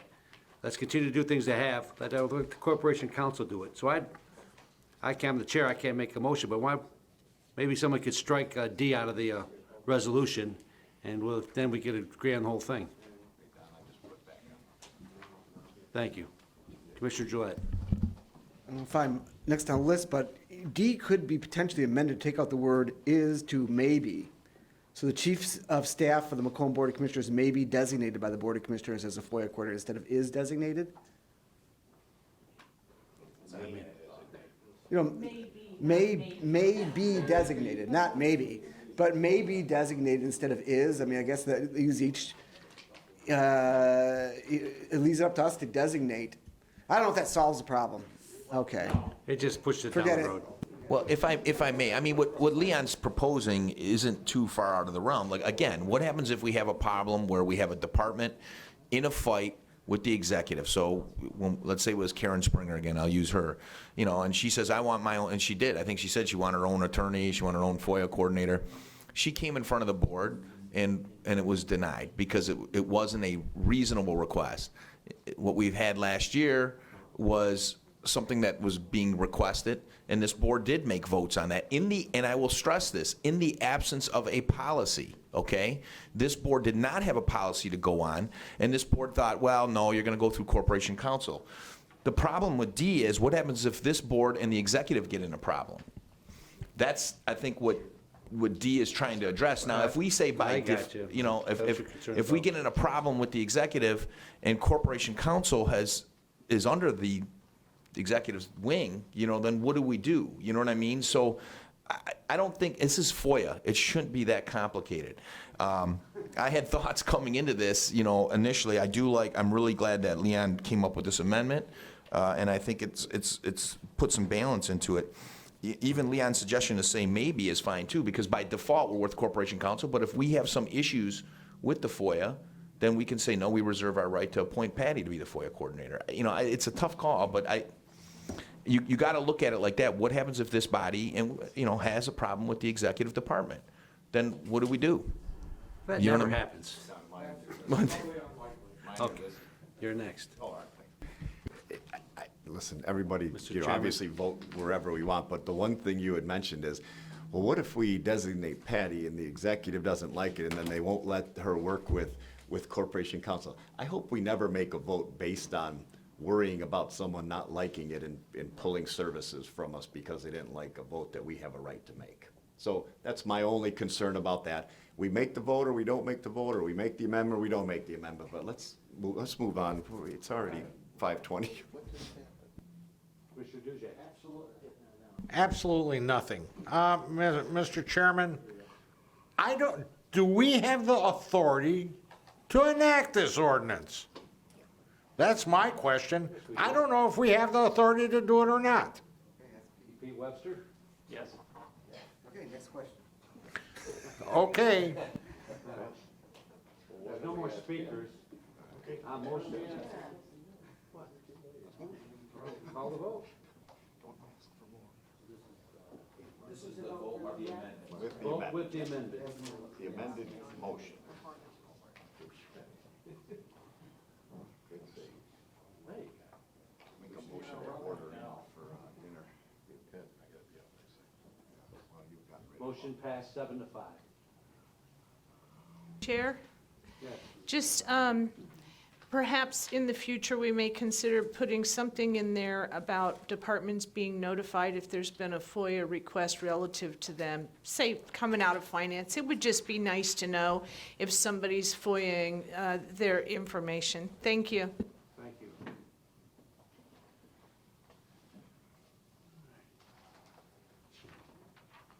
Ten, 11, B. Yeah. Ordinance establishing compensation for countywide elected officials. Need a motion to approve?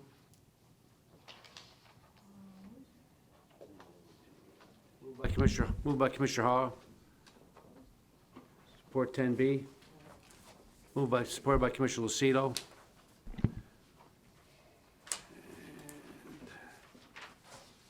Commissioner Kraft. Thank you, Mr. Chair. I just walked around and passed out 2 handouts. In the ordinance right now, as it's written, there is a 2% increase annually. In the handouts I gave you, there is 2020 salaries would remain the same.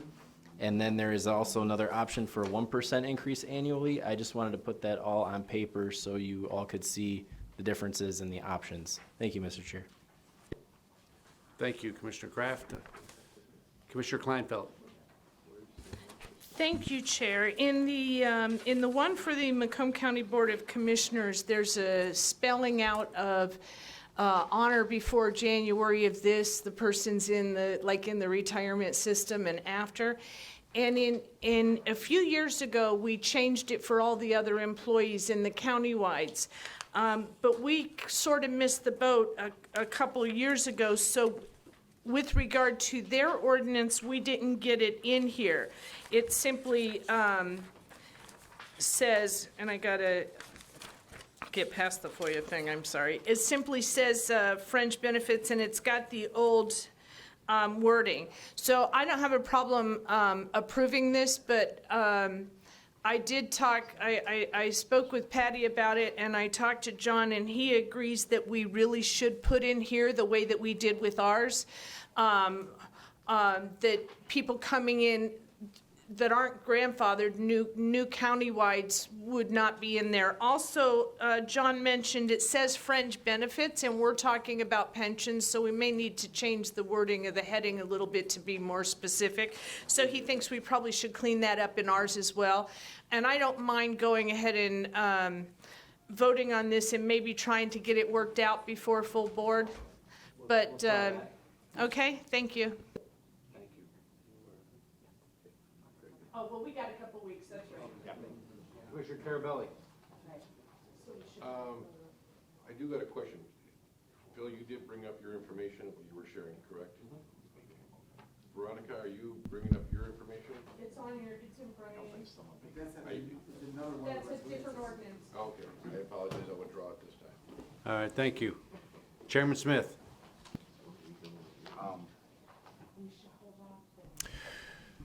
I just feel the need to explain this that everybody knows. Well, almost everybody knows.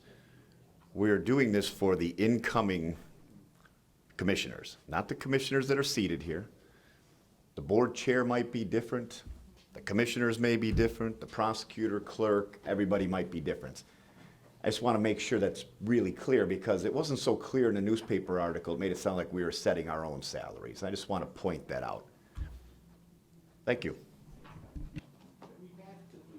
You're right. Anyone else?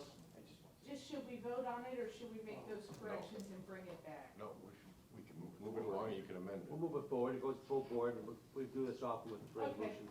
We'll make sure that if they're not made by that time, then we won't. Okay.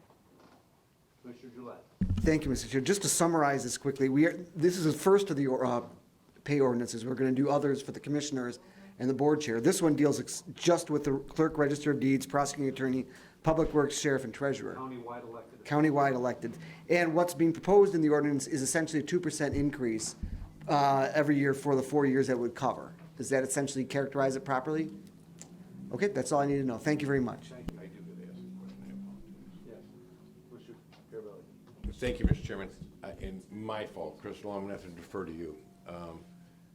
Does this follow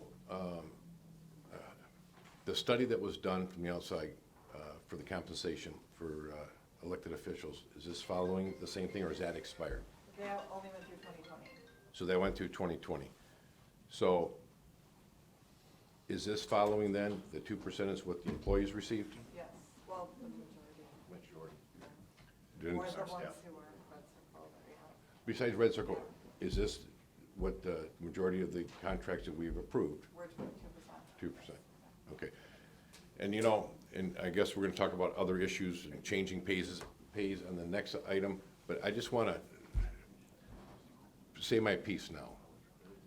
A lot of grief went through when that study came out.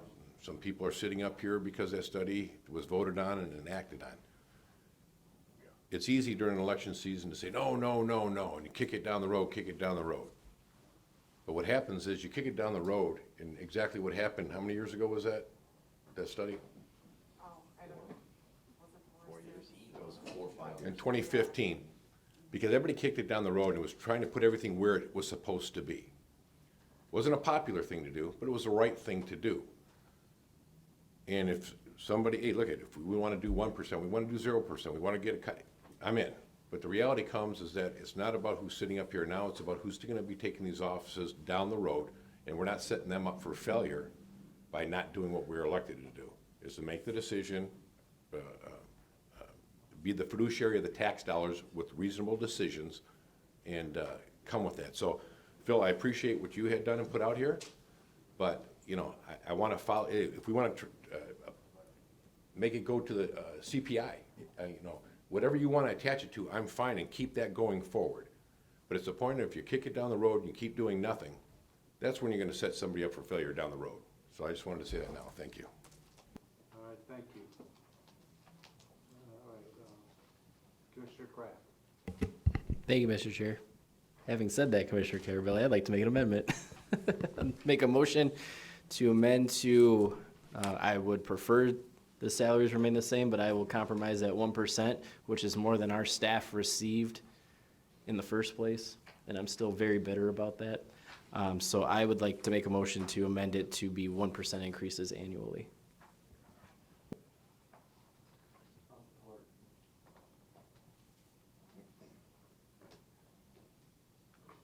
Okay. Commissioner Kleinfeld, you're on first on the list. Just- On the amendment. Oh. No. That was quick. So you can call me after that is voted on then. Okay. Anyone else want to speak on the amendment? All right, please vote. This is 1% what we're voting on, Chair? Yeah, 1% a year for 4 years. For countywide elected officials.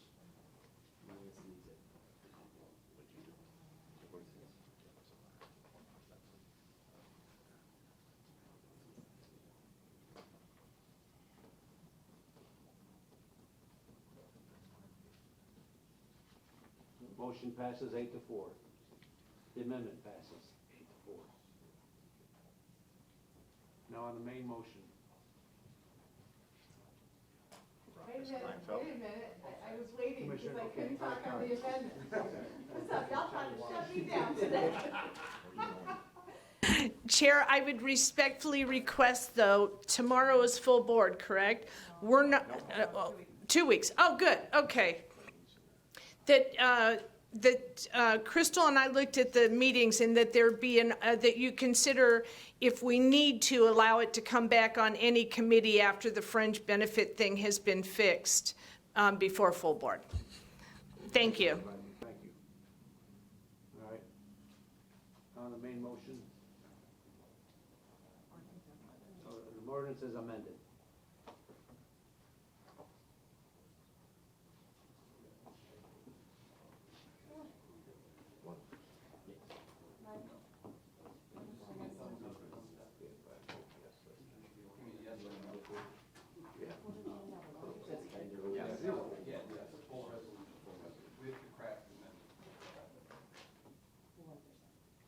Yes. That's why you said give him a thumbs up or thumbs down. Okay, motion passed 11-1. Okay.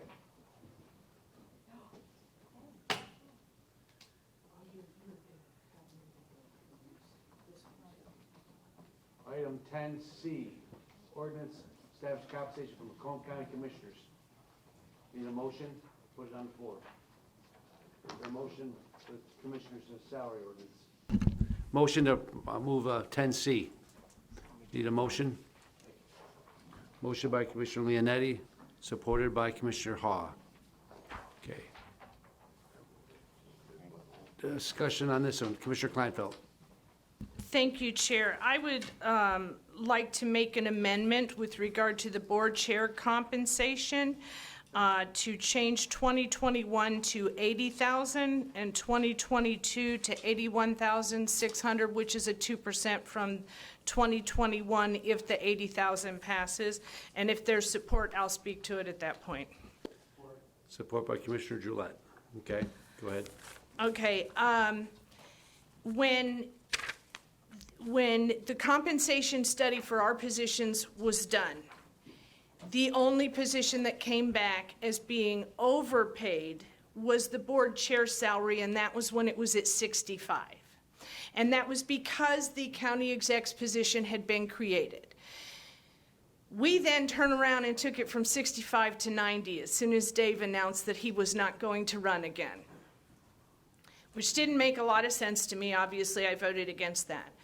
But after that, the responsibilities that with regard to the department that fell on the board chair, there was a reorganization done, and Patty was made chief of staff. And having been made chief of staff, the staff was put under Patty instead of the board chair. The day-to-day operations of the board offices were put under Patty instead of the board chair, and Patty got a raise as a result of being made chief of staff. So you now have that the board chair doesn't oversee the day-to-day operations of the county, as well as the day-to-day operations within the department. Having said that, I recognize that there are a lot of extra responsibilities for the board chair, and the board chair also speaks on our behalf on a number of occasions and attends functions on our behalf. So I didn't want to change the section that indicates that the board chair is a full-time position. But most of us know that since the change, that position has not been exercised as a full-time 40-hour-a-week position. It wasn't before, and it isn't now. It may be seen as maybe 2/3, but it's not the same. But there are evening meetings and things like that, so I don't want to say it's not a full-time position.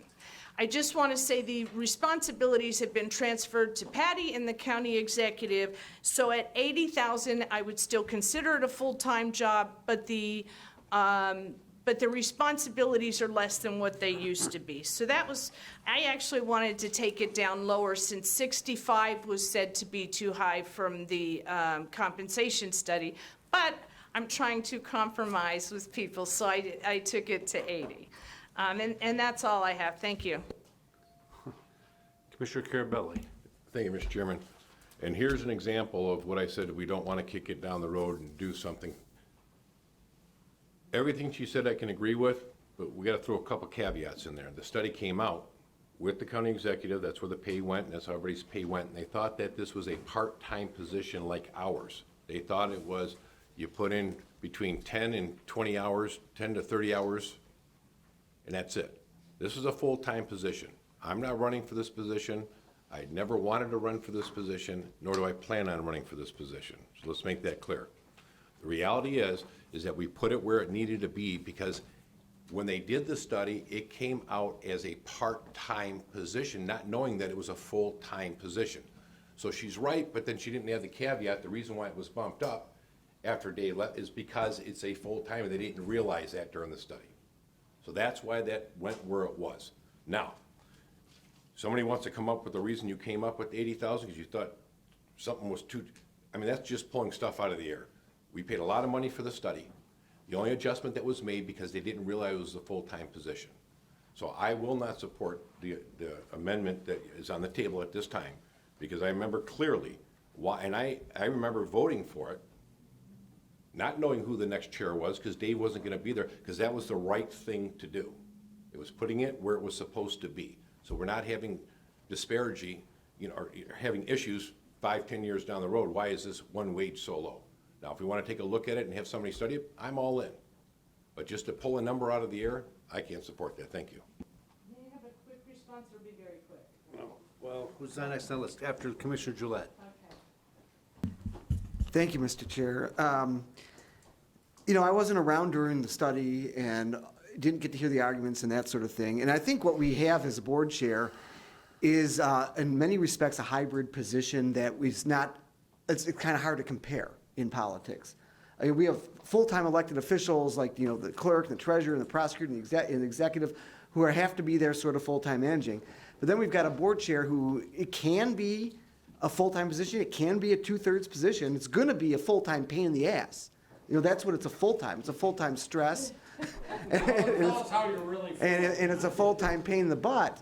So, but it's not. Point of information, I agree. Yeah.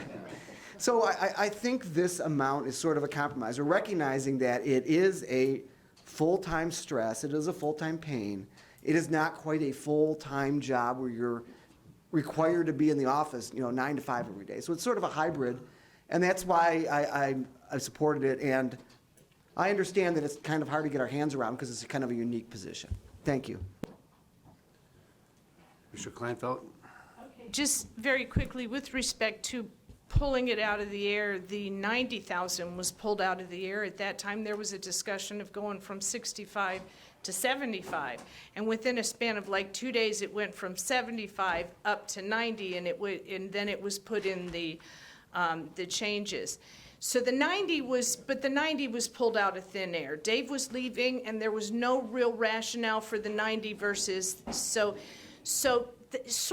maybe the 80 is pulled out of thin air, the same as the 90 was pulled out of thin air. But what changed after the 90 vote was the reorganization of our offices and putting the staff directly underneath Patty and making her chief of staff and in charge of the day-to-day operations. I thought 80 would be a compromise, is why I chose that. I don't have a scientific rationale for choosing it. I do agree with you on that, but I just thought, given the responsibilities, it's a fairer number. Thank you.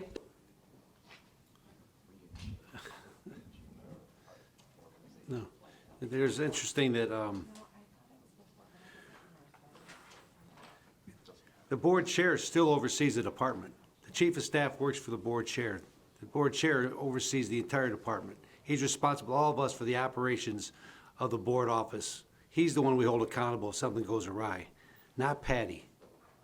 He's the one responsible, whoever it happens to be. I've seen a lot of board chairs. Some chairs were part-time. Some people, including the current one, is full-time, all the time. He does a lot of things. And the people that disregard and disrespect the office like this is not, I don't know how much time you spend up here during the week or during the weekdays, but and I see him out all the time, because I'm out quite a bit doing what I do. And he's out all the time. And he's also, so I think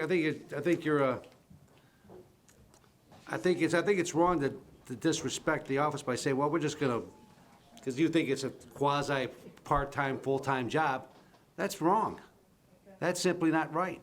And if it isn't, if somebody's in the office that's not doing a full-time job, then we all got a problem. Because he has to be our voice, he or she has to be our full-time voice out there looking at the issues, working with the executive, and anybody else that we've got in this county and state. We need to have a strong board chair. And by inferring that you got to cut his wages because he's not doing a full-time job for us, or not advocating for the entire county, or not advocating for the county the way he needs to, is just wrong. And I don't think that it's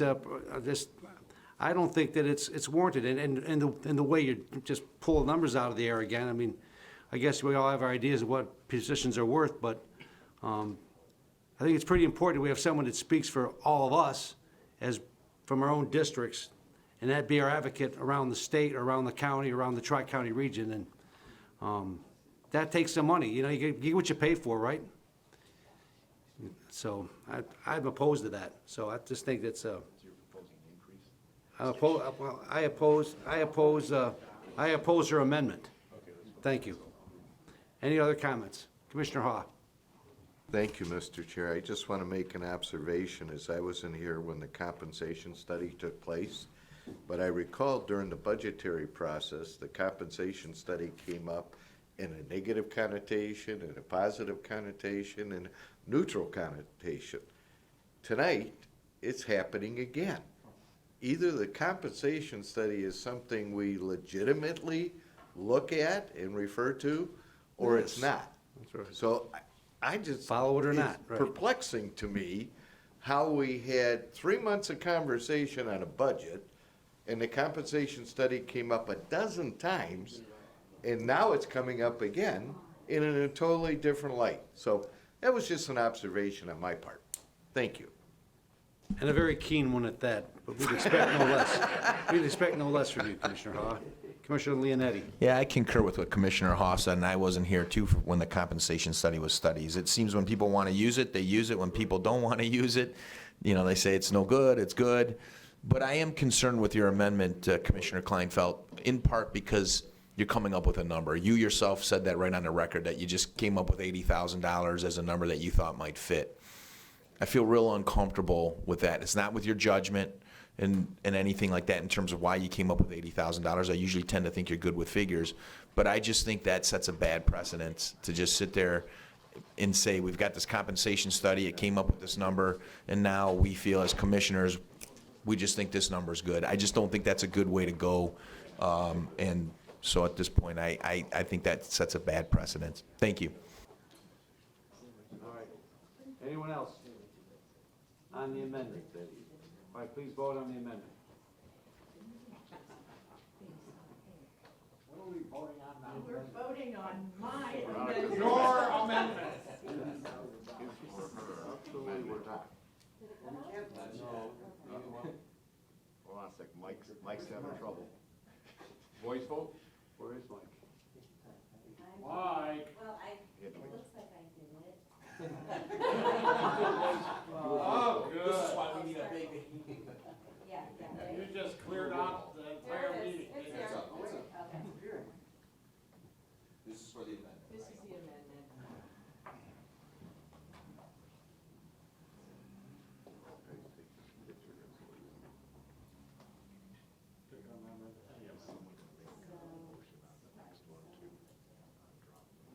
Give it an impact adjustment.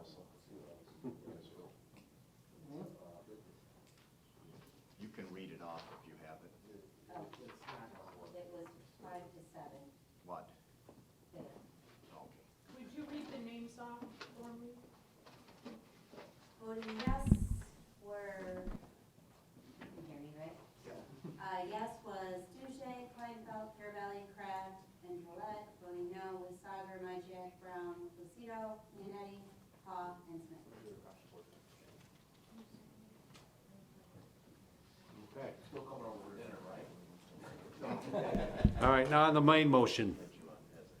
Mr. Chair, I'd actually like to make another amendment. Commissioner Kraft? I'd like to make a motion to amend it to be a 1% increase annually, just as we did previously. Okay, motion's been made. Is there support for that? Support by Commissioner Leonetti. Any discussion on the amendment? Seeing none, please vote. One moment.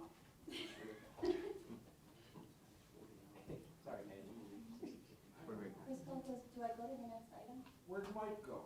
No, just redo it under this item. Okay. Okay, coming. So Phil, you just made a motion to change it to the same thing that you changed the other elected officials. Correct. And Penny, on the last one, I was a, So we're voting on the amendment. He was a no, I'm a no on the last one. You had it as a Okay. yes. All right. Yeah, I thought you guys were friends. I don't like I just had you in the back. We all thought it didn't make sense how you talked and how she said you voted. Him speak with forked tongue. You meant to go the other way on the last one? No, he did. She just had it, somehow it came up wrong. Oh, it showed, yeah, it showed as. Okay, where's the vote on this one? We just voted on the amendment. It, voting, it passed. Voting yes were Sauger, Kleinfeld, Myjack, Care Valley, Brown, Kraft, Lucido, Leonetti, Haw, Smith, and Gillette. Voting no was Duche. Okay, thank you. All right. So there was only 4 yes on the first one. All right, now on, need a vote on the main amendment as amended. So please, So the ordinance is amended. ordinance as amended. Yes. Let's just call, well, all right, here's the machine. So now the current item isn't available? Let's just do a voice votes. We'll just, all those in favor of the main amendment as amended? Aye. Opposed? Andre Duge votes no. Only no vote. Duge, okay, great. I'm a little rusty, I apologize. No worries. Everybody's rusty. Item D, Great job. And the third hour. we're on. item D, ordinance to establish compensation for the Macomb County.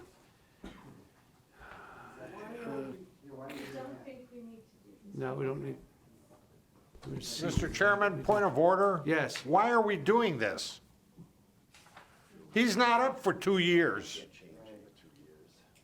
I don't know who put that on there. Oh, we forgot to repeal, because we have to repeal, I don't, maybe if you can speak for that. We forgot to repeal the other ordinance, or do we have to reinstate the executive, but their question is. Mr. Chairman, I'd like to make a tabling motion of 11D. Go ahead. And then I'll tell you what it. Well, okay. Or tell you why it needs to So do they have to repeal the prior ordinance? And if they do have to repeal it, that means they have to re-adopt the executives, which he's in the middle of his term, 19 to 22, they already adopted these. So that's why they have this draft in front of them. But their question, which I had already posed to you, do we have to repeal it, or can the salaries just expire as the terms end? The prior ones were set by There's board. been a motion to table and support, that's the problem with what's happening right here. Yeah. Okay, motion's been made to table. Okay. That's probably a good idea, actually, because let's get, And we still have 2 weeks. we've got, motion's been made to table. That's not debatable. Correct. So please vote. All those in favor of tabling this item, say aye. Aye. Opposed? Very good. That takes care of that. All right. All right. Yes, we're all set. No, she'll talk. Okay, item 12. Item 12 is correspondence A and B. I need a motion to receive the correspondence. Moved by Carabelli, supported by Commissioner Leonetti. All those in favor say aye. Aye. Opposed? All right, very good. Item 13 is new closed session. We need to vote to go into closed session. All those in favor, go into closed session, say aye. Opposed?